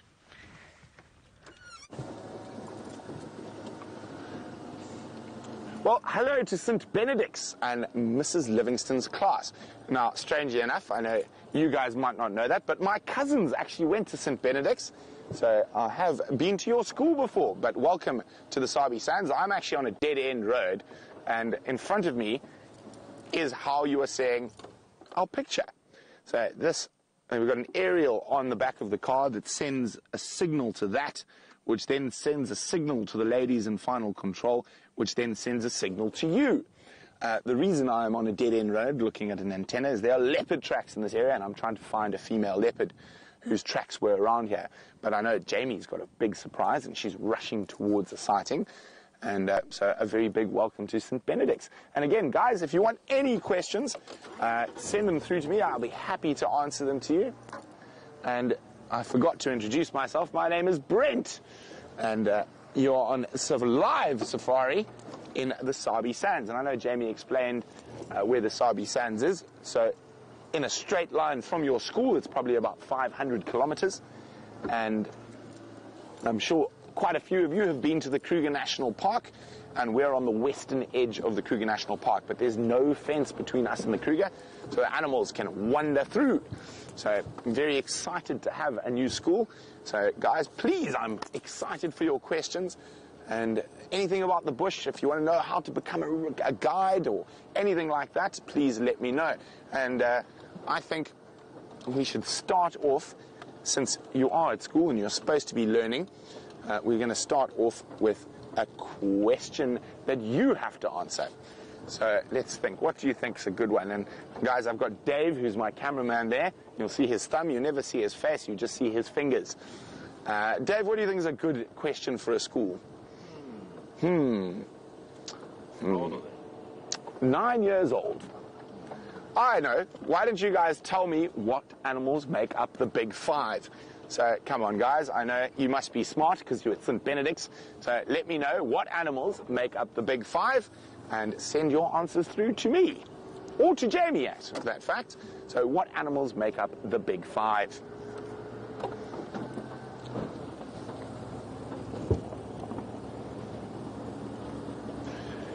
Well, Hayden is our first question from St. Benedict's, and Hayden wants to know, do zebras have taste buds? They indeed do, but they're not quite as developed as ours. So zebra actually has quite a dull taste bud compared to certain animals because they are a bulk grazer. So that means they're not so fussy about what they eat, unlike their friend the wildebeest, who's very fussy about what it eats.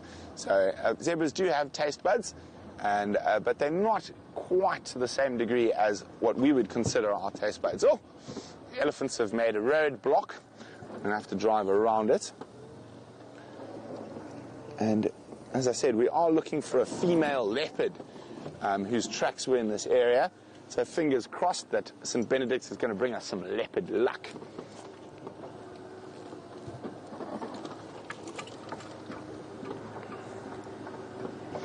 Hi, Matthew. Matthew would like to know how I became a game ranger. Well, Matthew, I was very, very lucky, and there was pretty much the only thing I was ever going to do was be a game ranger. So I grew up in safari lodges, and it was pretty much a natural progression for me to become a game ranger. Always loved the bush, always wanted to be in the bush, and I spent 1 year living in Joburg, and it was definitely not for me. And so since I was 18, I've been a game ranger. It's all I really wanted to do. And I was very lucky that my mom and dad work in the safari industry, so there was no surprise that I became a game ranger.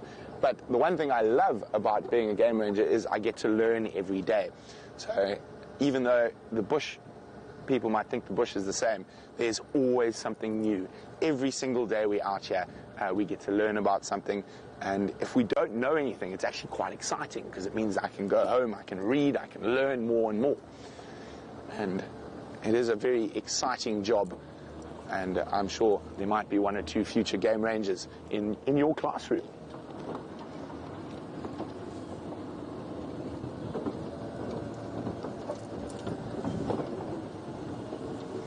Well, as I said, you must be smart, and you got the big five right. It's leopard, lion, buffalo, elephant, and rhino.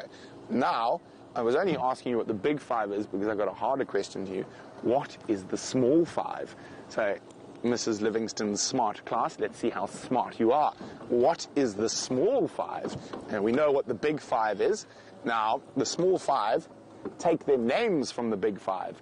So let's see if you guys can work out what that is.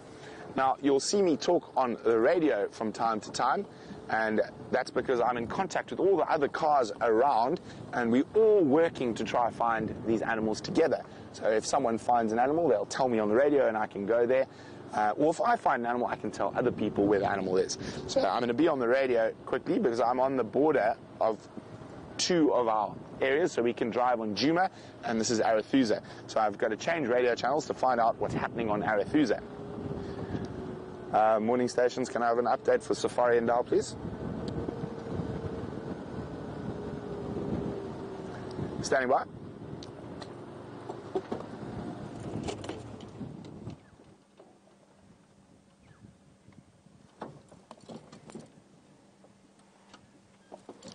Copy, thanks. I'm going to go try follow up. Exciting stuff. There's a female leopard and her adult cub that was seen a little bit to the south, so I'm going to speed up a little bit because they are moving towards our boundary. So I'm going to...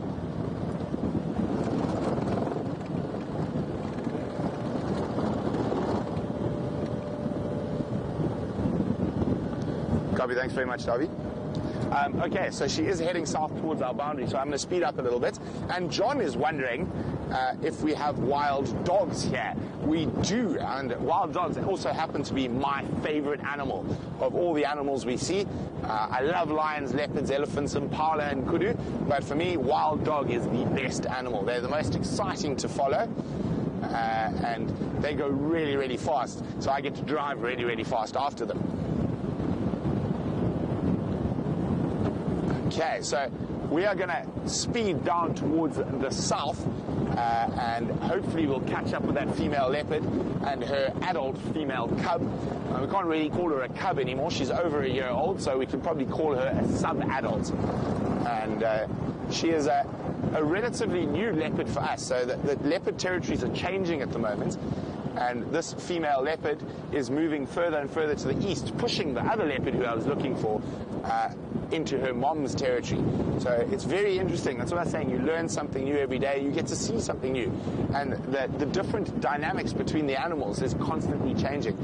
And it is a very, very, very exciting thing to be able to follow the lives of the different lions, leopards on a daily basis. So we are on safari for 6 hours every day, 3 hours in the morning and 3 hours in the afternoon. And the reason we're on safari at those times, because those are the best times to look for animals.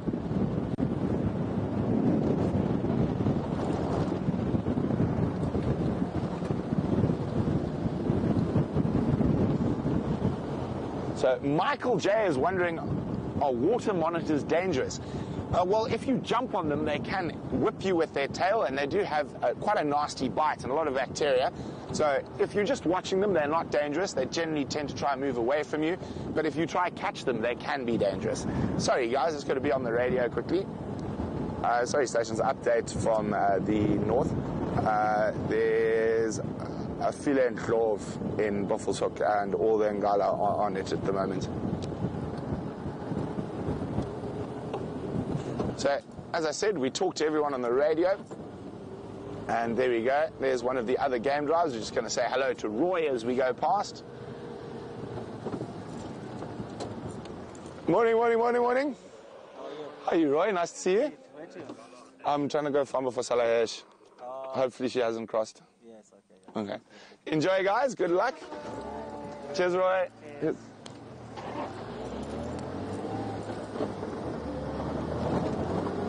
Sorry, it's going to be on the game drive again. Quickly.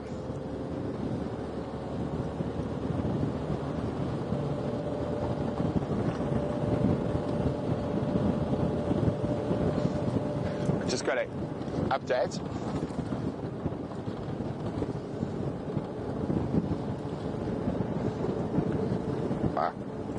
Too much talking on the radio. I'll let them finish before I talk. Yeah, that's mating pair also went north this morning.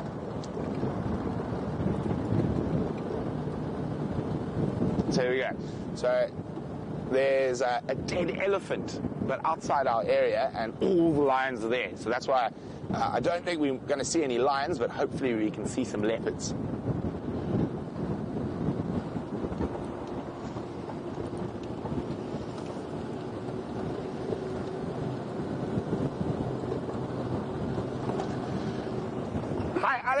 Alex is wondering, how big do lions' paws grow?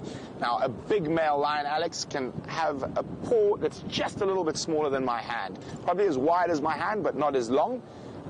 So, let me think. So, a side plate. So, not quite as big as a side plate, but a big male lion's paw would fit into a side plate quite nicely. The female is, of course, a bit smaller.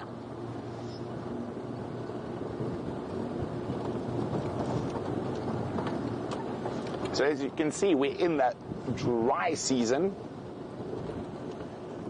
and you can see not a lot of grass around, and all the trees are losing their leaves. But now, talking about other creatures, I think Tiani would like to know, what is the most venomous snake we get here in the Sabi Sands Game Reserve? Now, that of course would be the black mamba. And we're not likely to see one on a morning like today because it's a bit cold. But we do see them on Game Drive. We've had some incredible sightings of the black mamba. And black mamba is also the second biggest snake we get here after the python. And the biggest black mamba I've ever seen was over 4 meters long. So if you know how big a meter is, if you step out 4 meters, that's how long that snake was. Biggest black mamba I've seen in this part of the Sabi Sands is about 3 meters. So, as I said, Jamie has a surprise, and I didn't know what it was. I thought it was something else, but I was completely wrong. But Jamie possibly has the cutest creature that lives in the African bush. So let's go have a look at it.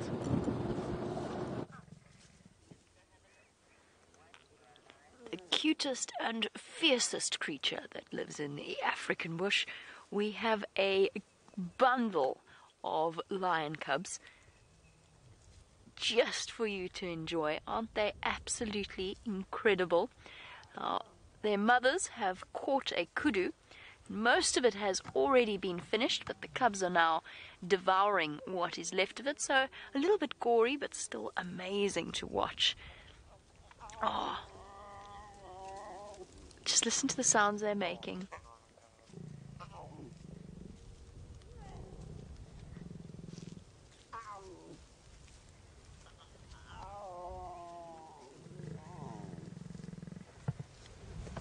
Fierce predators.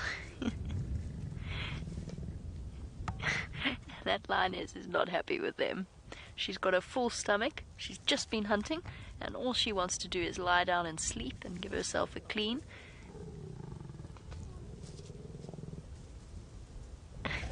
And now the cubs are irritating her. Now, although she's making a very scary face at them, she would never ever hurt them in a serious way. She's growling, scaring them away, but it doesn't seem to be working very well, does it? They are not in the slightest bit bothered by her lack of interest in them. Oh, they even want to come in for a bit of a cuddle and a head rub.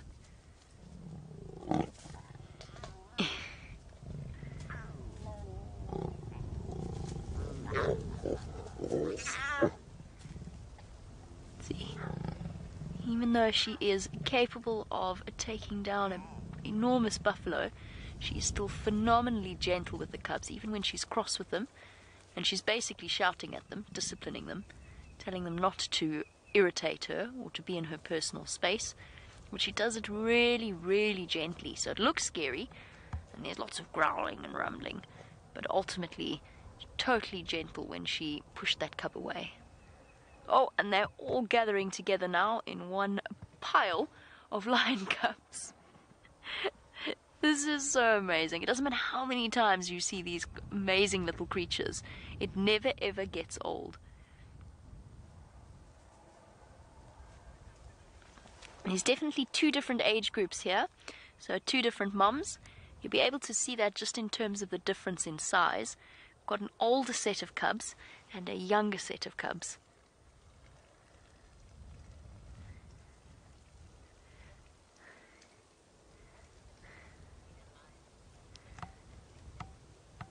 And Laken, these lions were found. We actually followed their tracks for quite a long time as we drove along. We didn't find them. We already knew that they were here, but somebody managed to find them by following their footprints. Now, you wanted to know on the subject of the footprints what the difference is between a leopard and a lion track. The answer is, Laken, it's size difference. A lion track is about, just to give you a sort of a basic answer, is about double the size of a leopard track. Sorry, the cubs are being noisy again. Let's just listen.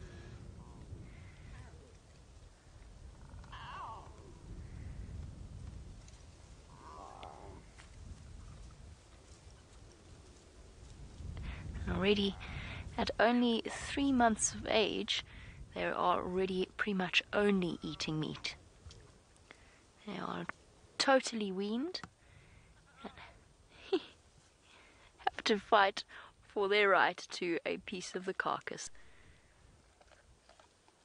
as Mom eats away. Sorry, Laken. The answer is a leopard track is about half the size of a lion track. Now, a leopard track is probably about the size of a lion cub's track, but you know immediately whether you're looking at a leopard or a lion cub.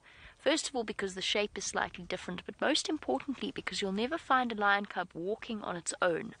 So if you see one set of tracks, because we know leopards live on their own, and we know lions live in groups, in prides, or if they are males, in a coalition,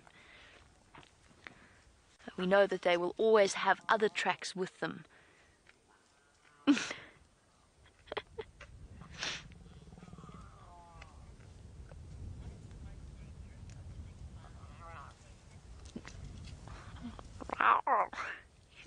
Their noises are so adorable.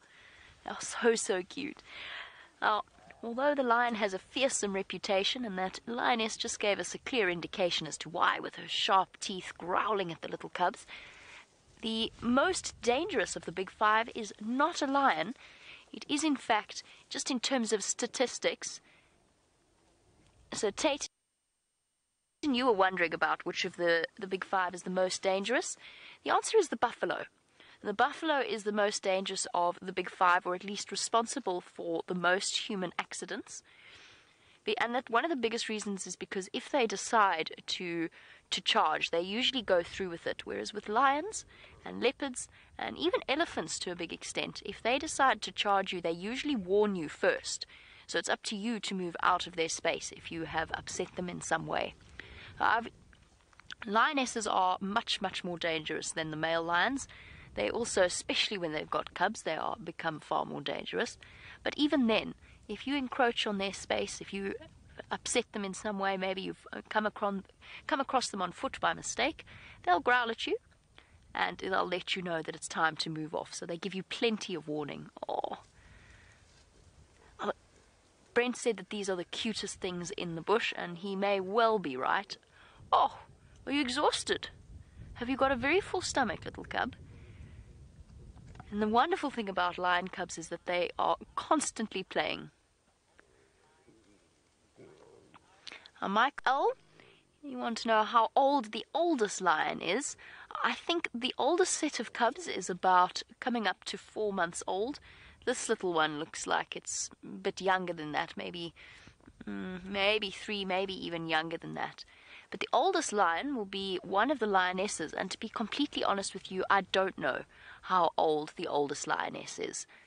I believe that one of them is coming up close to 10. Lionesses don't live much longer past about 13 or so in the wild.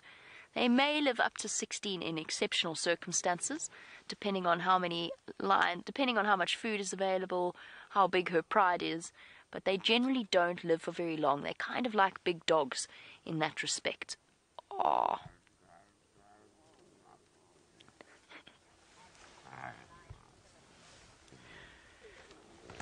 Now these lions, because there's only 3 lionesses, I'm so distracted by this cub, it's adorable. Because it's just the 3 lionesses, they have only killed a kudu. It's big enough for them to have foolish bellies. But Alex, yes, a lion, if they want to, a lion is capable of killing an elephant, but only in a group, and usually only in a group with males, because a male lion is about 100 kilograms heavier than the female, if not more, up to 150 kilograms heavier than the female. So they can get up to about 200 to 240 kilograms. Because they're much heavier, they're also much stronger, which means when they hunt with the females, they can help take down bigger prey. Now, there's not many cases in this part of South Africa of lions killing elephants because it's very, very dangerous for them. So they don't want to risk injury unless they are desperate for food. There are cases, especially in Botswana, and it seems as though specific lion prides learn to hunt elephants. So there's cases in Botswana where when it gets really desperate for the lions, they've learnt to hunt elephant, and it's usually young male elephant. Somebody's got scabby knees.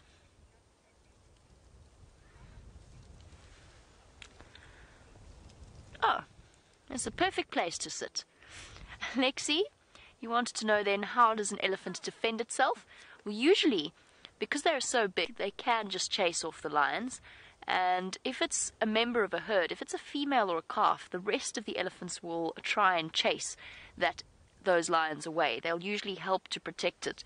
But young males that are on the outside of the herd, they don't necessarily get that same level of protection from the rest of the elephants. But an elephant can defend itself by swinging its trunk, and with huge tusks not necessarily tusks, but those that have tusks can use them to hit the lions.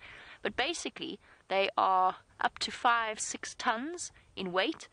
They just need to stand in the direction of a lion, and the lion will run away, because they could easily get hit by the trunk or kicked or squashed. Now, this little one isn't quite ready to go hunting any elephants just yet. And welcome, Hayden. I hope you are enjoying this amazing view. That mom looks so irritated with them climbing all over her. All she wants to do is sleep. Hayden, in terms of how many cubs a lioness can have, they can have up to 6, but they usually in this area in particular average around 2 or 3 cubs. Oh, it's bedtime. Nap time for little cubs with full bellies. The first year of a cub's life is when it is at its most vulnerable, especially in those first few weeks when their eyes haven't properly opened, their ears haven't even started to stick up yet, and their moms have to leave them alone in order to go and hunt and find food for herself.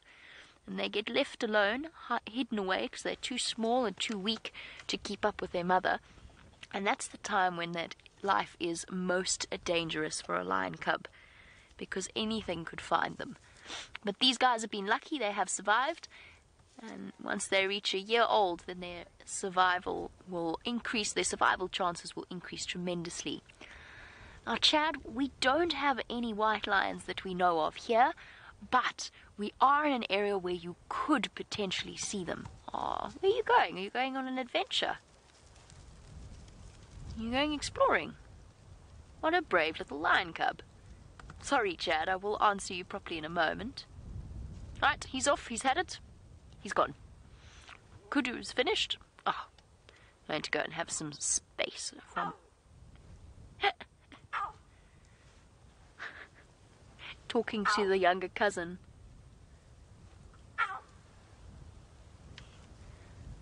What are you doing?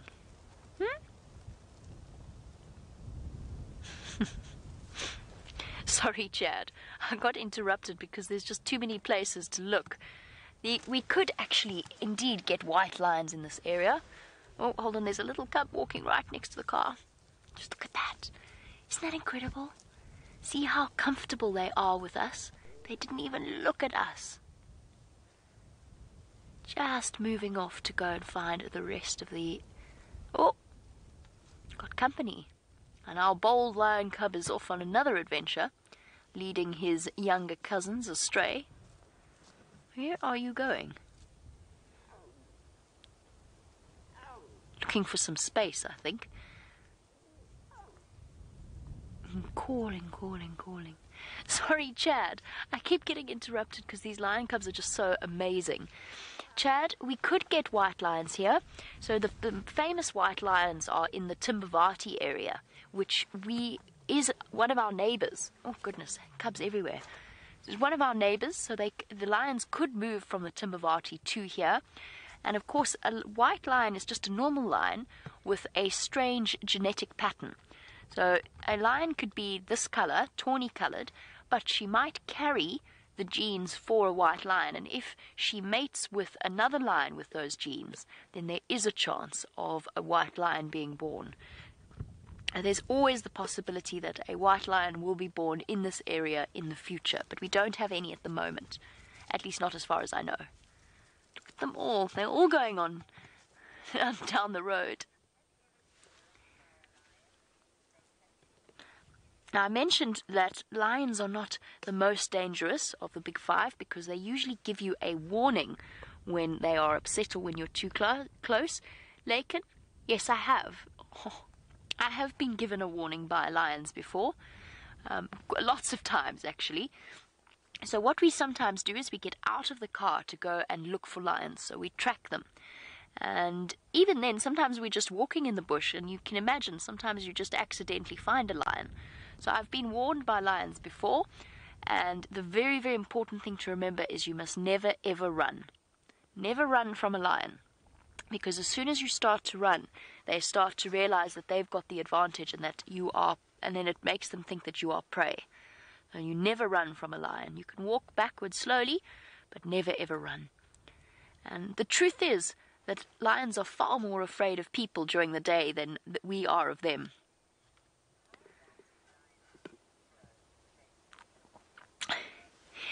Now, these guys are just starting to get their adult teeth, their permanent teeth. They have milk teeth just like you or I. Now, we've got a question about how long a lion's tooth can grow. So the root is as long as the canine tooth itself. So I've been lucky enough to see a lion's tooth before. It is as almost, including the root, it is almost as long as my hand. The tooth part that sticks out is about this long, probably about the length of my finger, but less there. That's how long the tooth part is. And then there's a root to hold that in place that is this long. The lions' canines get really, really big, and they have to have a big, strong root to help to keep the teeth in the jaw, especially when they're trying to use them to catch something like this kudu that she's busy finishing off. And well done, by the way, for our class, for being so brave. I know that some of this is a bit yucky. And Hayden, you are thinking about the lions' comfort, because now they're all sleeping, and you know it's midwinter here. It is quite chilly, and it's a cloudy day, and actually, Hayden, this is the temperature that lions like the most. They like it when it's a bit cooler, because lions get hot very, very easily, especially when they've just eaten, because their whole digestive process, when they're breaking down the meat inside their tummies, it produces a lot of heat. A great deal of heat. It makes them very, very hot, which is why lions usually sleep during the day. But they seem to like the cold weather better. Look at that serious face.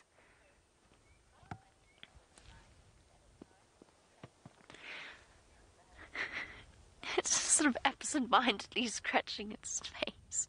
It's not even really concentrating on the scratch. This is so cute. Sorry, I'm so distracted by the fact this is the first time I've seen these cubs properly, so I'm really, really excited. I've heard so much about them. It's the first time I've seen them properly. Trent, sorry, let me try and answer your question as we look at this cub's big round belly. Somebody's been gorging themselves. Trent wants to know how much a lion can eat in one sitting.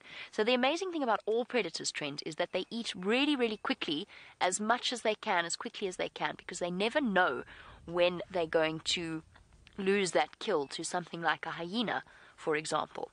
So all predators, lions, leopards, cheetah, they eat really quickly and they stuff themselves. Even when they are full, they still force themselves to eat.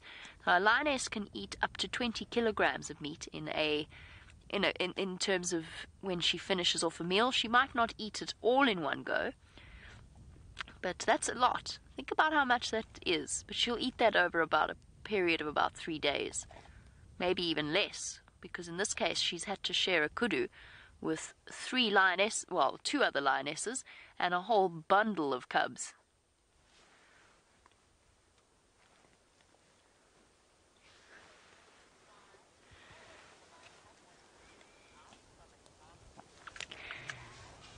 And hello to Sky. I don't know where to look. I'm looking everywhere. I'm trying to have eyes in the back of my head.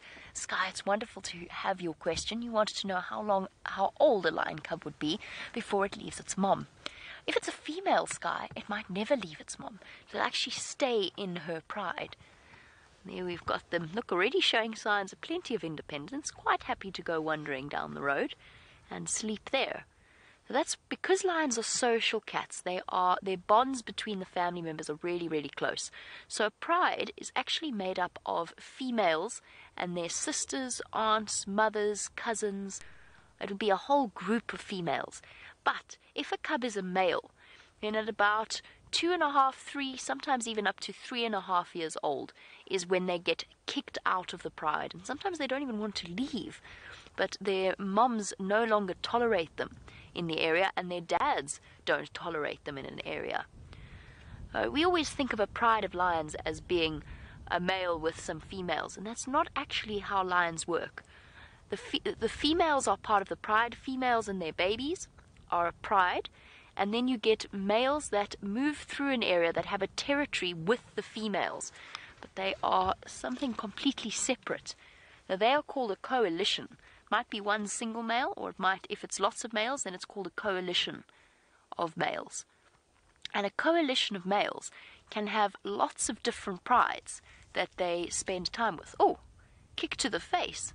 Oh, now smack with the tail, just to finish it off. You got to be tough if you're a lion cub.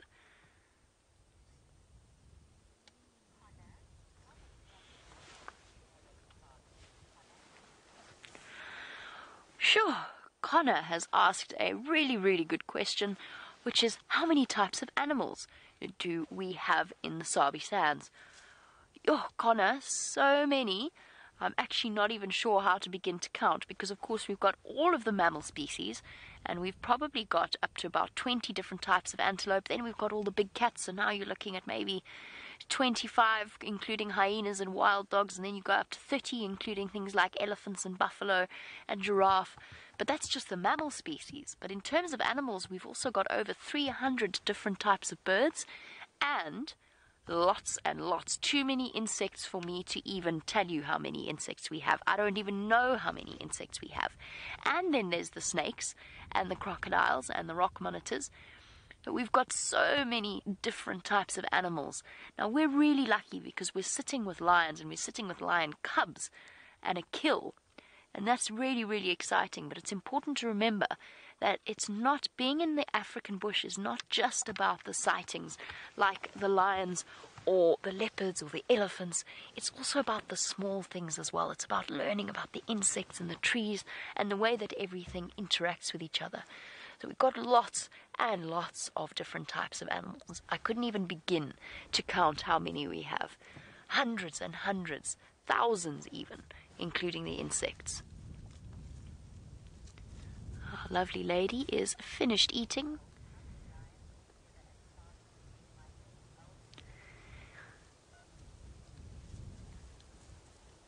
She's got a very round belly. And she's going to go and find somewhere to sleep. She's probably going to... She's going to go up to that other lioness. It looks like it. Oh, no. She can't even make it that far. She's too full. Her belly is too heavy. Now, this pride is called the Styx pride. But we've got lots of different prides in the Sabi Sand. Michael L. was wondering just how many different lions we have. If I had to guess, give me a second, Michael L. I'm just trying to work it out. So the Sabi Sand is about 60,000 hectares, give or take, and about approximately every 4,000 hectares there's a lion pride. So I don't know exactly. I'm just trying to work out a good number, a good estimate for you. Let's say...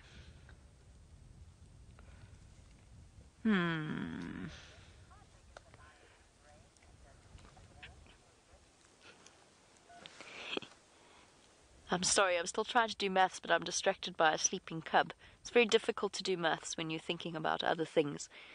Now, there's probably a good, maybe 150 odd lions in the Sabi Sand, but I'll think about that and I'll try and give you a proper answer in a moment.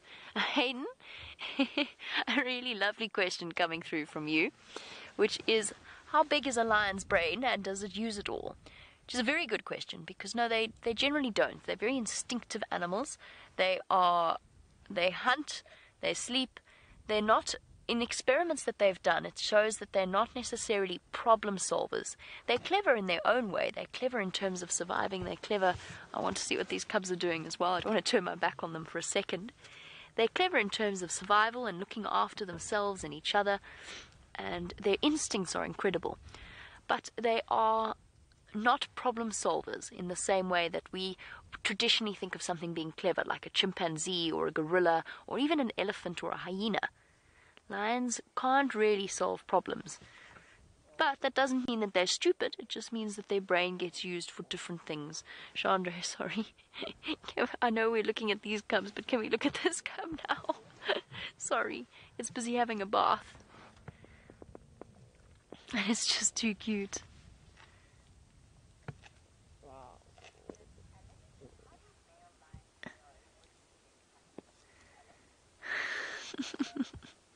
It's bath time. And sorry, Hayden, just to finish off your question, a lion's brain is about roughly the size of a tennis ball, just to give you an idea.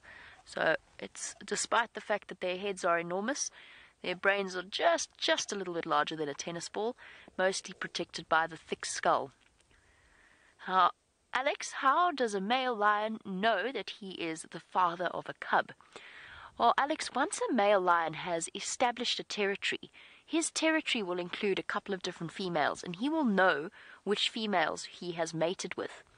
Now, even if the cub isn't his, even if he isn't the father, he will still think that he is the father because he knows that he has mated with that female, or he knows that his brothers, or part of his coalition, one of them has mated with that female, so he accepts the cub as his own. Might not be, but he thinks that it is, and therefore he is towards not actively protecting it, as in males don't really care for the lion cubs much, but he does make sure that he keeps the territory safe from other male lions that might come in.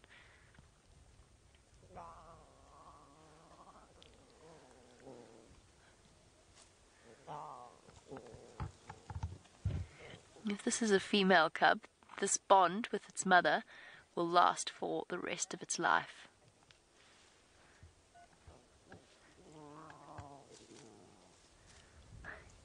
Alexi, we speak about the different members of the Big Five now, and Alexi would like to know, what is bigger, a male or a female buffalo? The answer is, Alexi, a male buffalo, and they are much bigger than the females. The females are big, but males are much, much bigger. A big male buffalo can even reach almost up to a ton. Not quite, but almost up to a ton in weight. They are huge animals. Very important not to see them just as cows. They are very big, wild animals.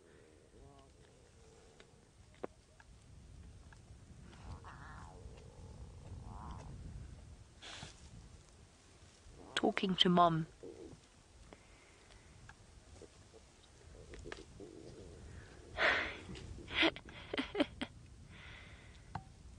Oh, Mom, don't want my stomach washed. Don't want my stomach washed. I want to play. Pretend I'm hunting you.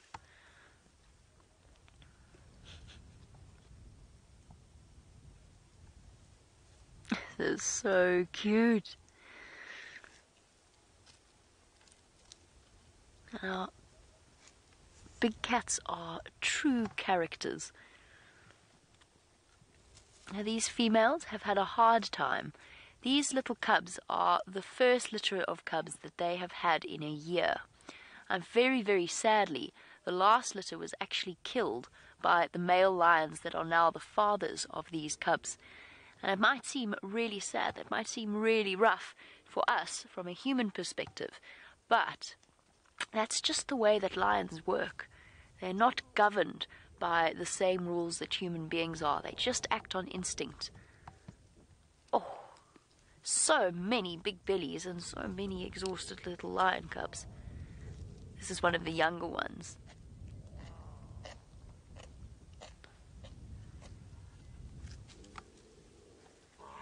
Interesting, some of them have got a skin disease. Speaking of the male lions, I said that they've got lots of work they need to do in terms of defending their territory, but Sky wants to know where the male lions are. And the answer, Sky, is that they're spread out right now. So they don't spend all of their time with the females. They spend a lot of time with each other and quite a lot of time walking around, roaring, scent marking, so in other words, spraying their pee on the bushes to make sure that no other male lions come through.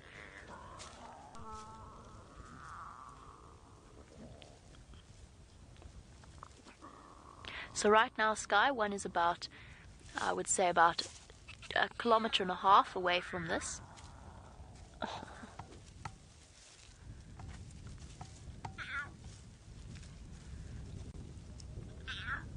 Okay, this is going to be very difficult. I can't move the car right now because I've got lion cubs everywhere.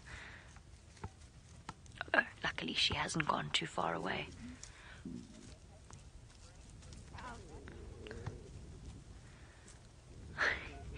Oh, well, we enjoy the lions clambering all over this lioness, and we're going to stay here for as long as possible. We're going to send you back across to Brent because, as I said, some of the learning is about different things, not just lions, leopards, and elephants. So let's go see what he has to teach you.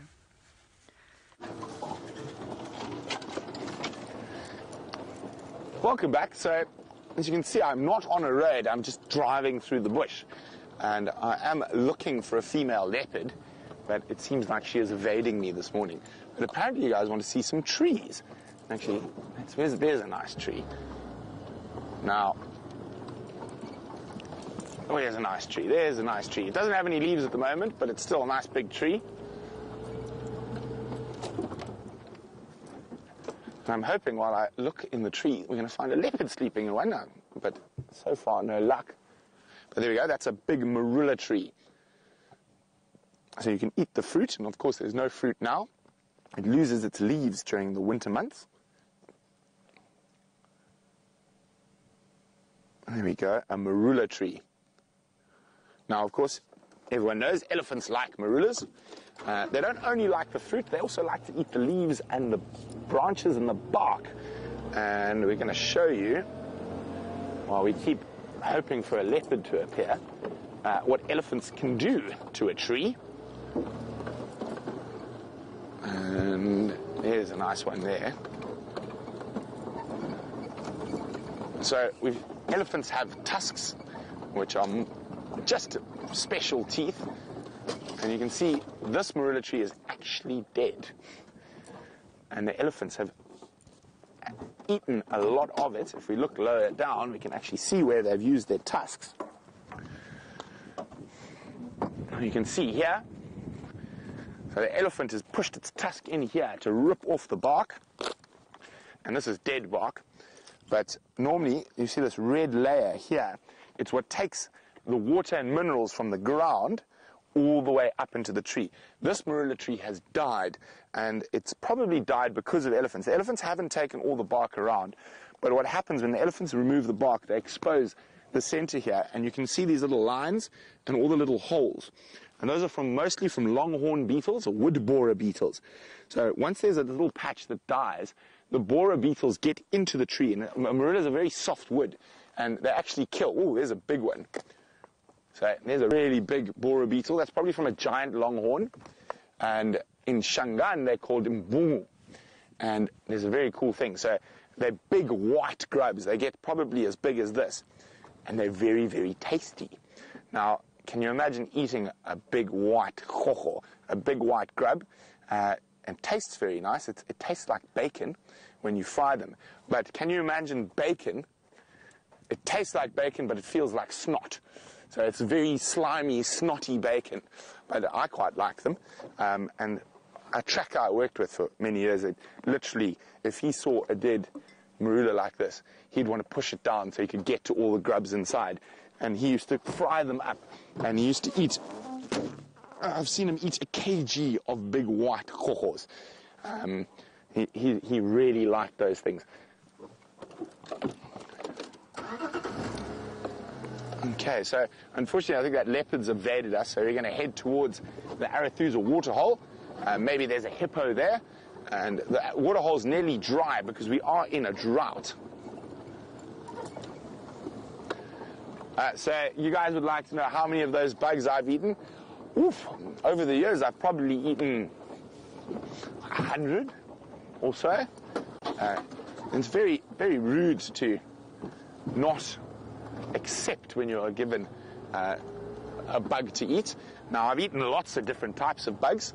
So I've eaten those, giant longhorns. I've eaten lots of flying ants. I'm sure a few of you have eaten flying ants. And so I went to a boarding school in KwaZulu-Natal. You guys actually might play sport against them occasionally. And called Hilton College.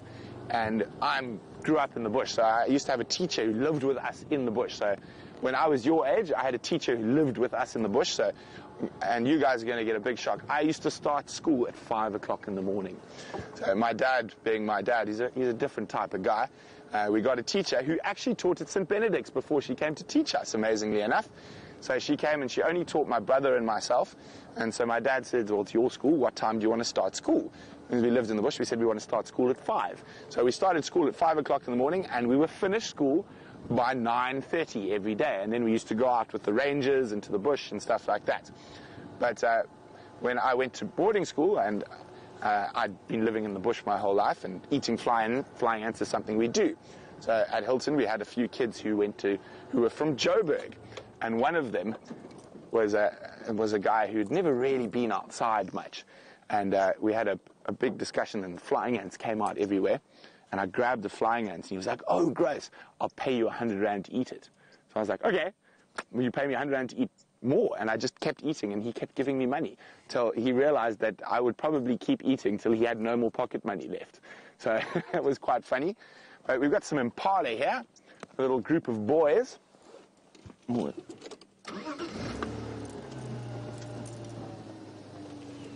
There we go. There we go, some impala. So these are all the boys without girlfriends. So young boys and old boys. The impala have finished chasing the ladies around for the moment, but they will start again soon. There we go. Hello, boys. Now, impala are one of the most awesome creatures, and you wouldn't think so because we see so many of them and they're quite often ignored. Now, a really interesting thing about impala is they're one of the most successful species, and that's because they can eat grass and leaves, and they're so successful that impala have been exactly the same for 1.6 million years. So if you find a fossil of an impala, it is exactly the same as the bones of an impala now. So 1.6 million years they have been unchanged. It's such a good design that they don't ever have to change. So if we take people, for example, we've only been in our current form for about 200,000 years. The impala are actually a much older species than we are. There we go. But Tiago is wondering about leopards and trees. So Tiago is wondering, why do leopards put their kills in trees? And what type of trees do they like to put them in? Well, in this area, they really like marula trees, like the tree we just looked at.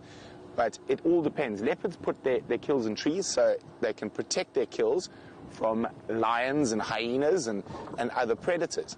And so they can eat till they're full, then have a nap and come back and snack later. But a leopard will put their kill in any tree if they're being chased by a hyena or a lion. So the reason they generally put their kills in trees is to protect it from other animals. And they will use any tree available, but generally they'll try use a nice big marula tree in this area. If you're around a little river, they'll try use a jackalberry or an African ebony tree or a timberti tree sometimes, or a weeping boer bean. But in our area, most of the kills we find are in marula trees.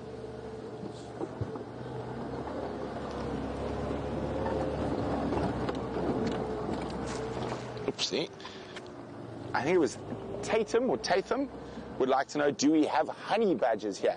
We do. We actually have quite a lot of honey badgers, and we've been seeing them quite frequently.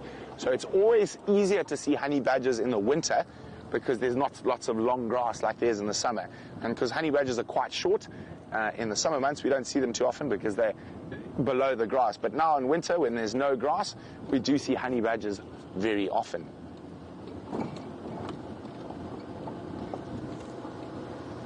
Okay.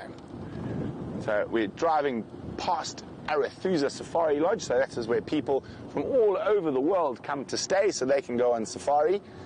And there's lots of guests from everywhere. South Africa, America, England, Germany, Belgium, Spain, Italy, wherever in the world people come to stay and to come experience all these incredible animals. And that's one of the very cool things about what we do on these live safaris, because unfortunately for some people, either they're in a hospital or they're sick, or coming to visit us in South Africa is too expensive. So they get to come on safari with us through the camera every day.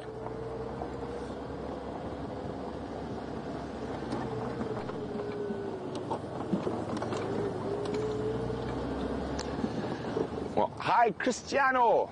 Cristiano would like to know, are the impala we saw dangerous? They're not at all. All animals can be dangerous. Even a mouse can be dangerous if you corner it, but if they're out in the bush like this, impala are not dangerous at all. But sadly, it's time for you guys to go do some proper schoolwork. So it's been great having St. Benedict's with us on this sunrise safari in the middle of the African bush.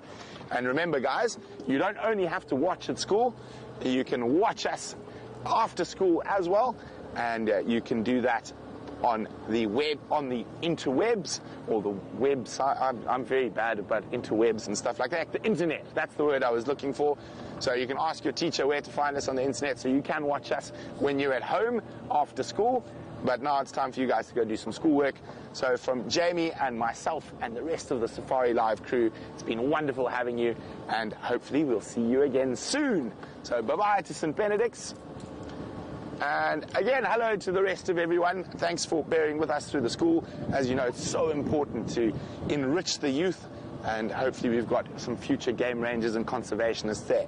Now, I'm sure you guys are just dying to get back to Jamie and those lion cubs. Unfortunately, we couldn't find Salahesh and her cub, Tiani. They seem to have disappeared out of our traverse area. So without further ado, back to Jamie and those wonderful lions.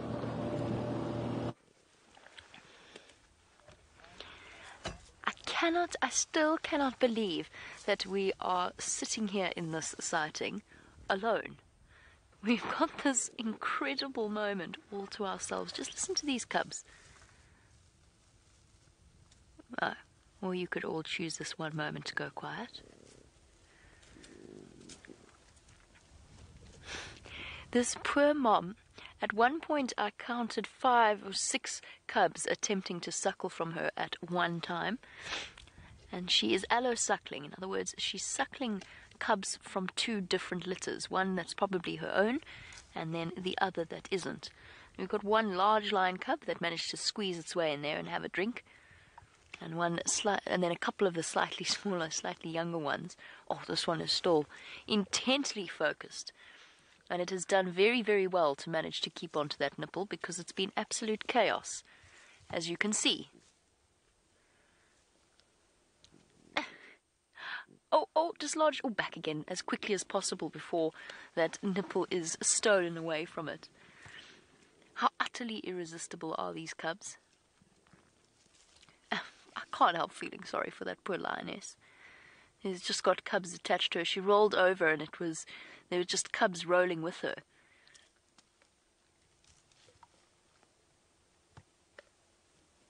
Around contented bellies everywhere we look.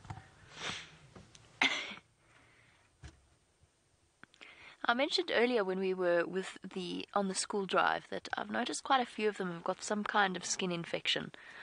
Before we go too much into it, I'd like to do a bit of research before we talk about exactly what it be. We've always noticed that with the Styx females, that they almost certainly have TB. We often see them with a little bit of blood running from their noses. Now that sounds terrible. It sounds really, really bad, especially for new viewers, but never fret. Tuberculosis is a naturally occurring disease, but a lot of the animals out here carry it. And they just are just that. They carry it. They sometimes manifest minor symptoms, but it only impacts them in a hugely negative way if they have lost condition. So if they are hungry for some reason or injured. You see there's lots of patchy parts of their skin. I don't know if it's... and they're obviously, this cub's very, very itchy. And it's nothing to be hugely concerned about. It's just a naturally occurring skin disease that they seem to have acquired.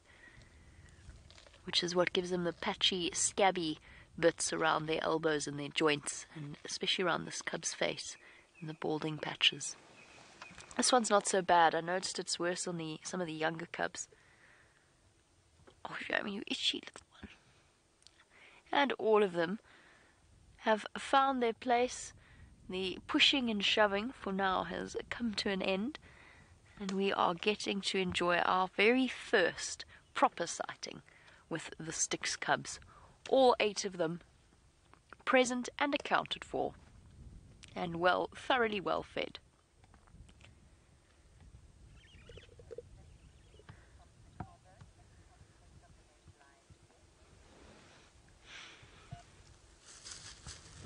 And hello to Vicky in Chicago, who wants to know whether or not we can tell the difference or tell the sex of the lion cubs yet. Yes, we can. I'm trying to look for a good example to show you, but we can now start to tell the difference. Obviously, their testicles for the young males haven't dropped yet, haven't descended yet, so it is a bit more tricky than it might be on a slightly older cub. but you will be able to, on close examination of their genital area, you will be able to see a slight difference in terms of shape and positioning of the either penis or vaginal area and the rectum. So you'll see it in terms of where they're positioned underneath the tail. And there you go, we've got an example there. So the cub on the right, if we have a slightly closer look, I'm trying to work out exactly what it is. My suspicion is that is actually a male, just in terms of the positioning of the genitals and the anus. I think that might be a male. It is hard, it is tricky to tell initially in their first stages, but it does get easy very quickly because the males start to get fluffy heads within a couple of months. And then, of course, their testicles descend, and it becomes a great deal easier to tell the difference between the two of them. Oh, you guys are getting very comfortable.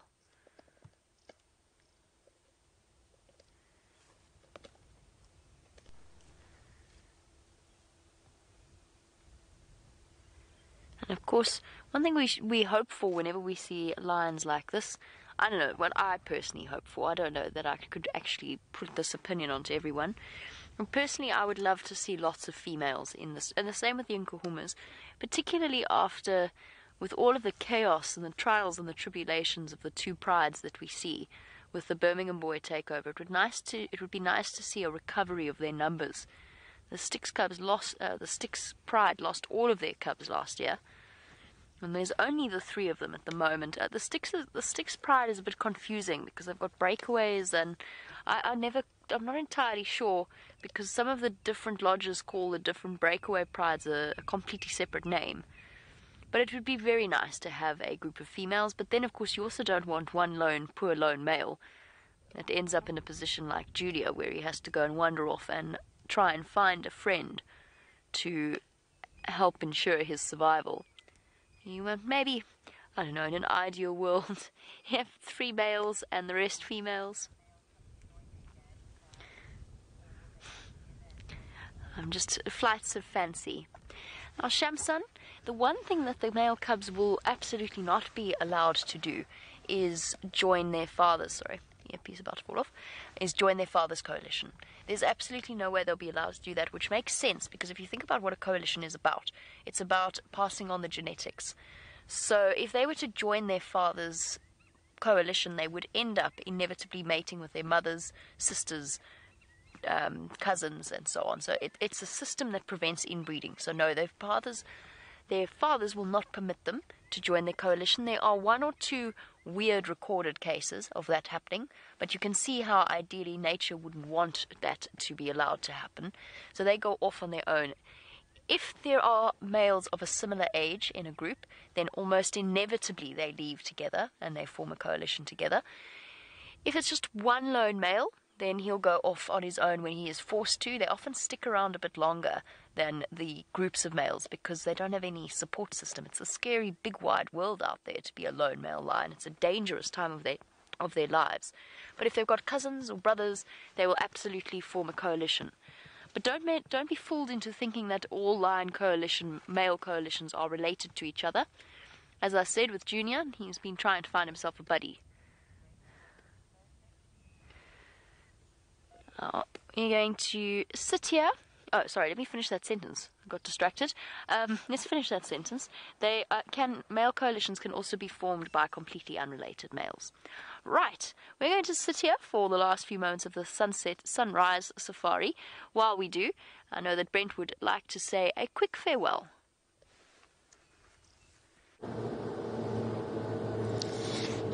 I don't want to keep you away from those lion cubs for too long. So from Dangerous Dave, the objectified dish, and myself, it's been a pleasure having you on the Sunrise Safari, and I've come to a realization my cat streak has ended. This is the first drive that I haven't had a cat.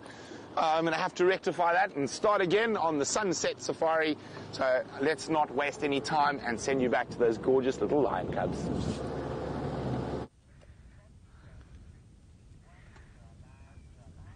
Oh, woe is Brent. His cat streak has come to an end. He's going to be utterly insufferable when we get back to camp this morning.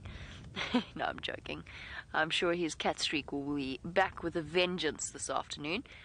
We might see. Maybe I might even let him take Rusty to come and enjoy this particular sighting, because you have to admit, it is utterly irresistible. And sleeping lion cubs.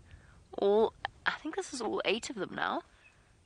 I can't even begin to do a head count because I can't see all of them bundled underneath each other, but I did count 8 earlier, so all 8 are present and accounted for.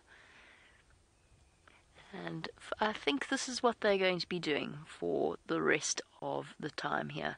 They might go for a drink. They're not far from 3 in a row pan, so hopefully if they do decide to go for a drink, they'll go north and not south into Mala Mala. We'll just have to hope that they decide to stick around. I mean, the carcass, let me just reposition slightly so we can see the carcass as well. Okay, little ones. Not even one or 2 heads bobbed up, but other than that, no real... let me see how we can do this with both. Can you get her there and have the cubs as well? There's a tree in the way. How tragic.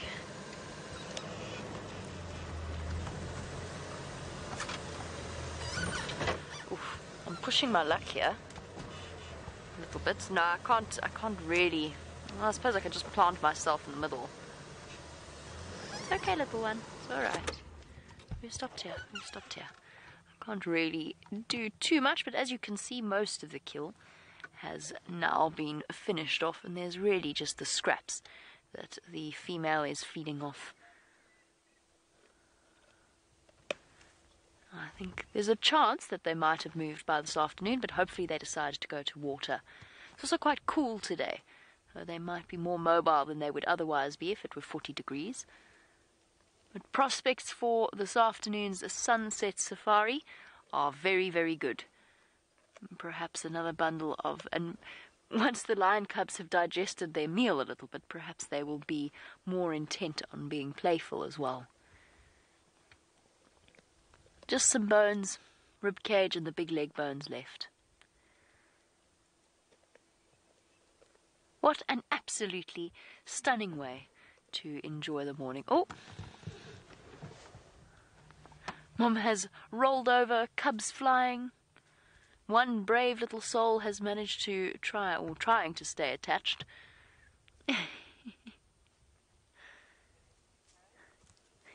Well done, little one. You definitely get the prize for persistence. Climbing over Mom to continue with breakfast. And thus, on this view, we end off our sunrise safari. We are sad to go, but excited for prospects for this afternoon.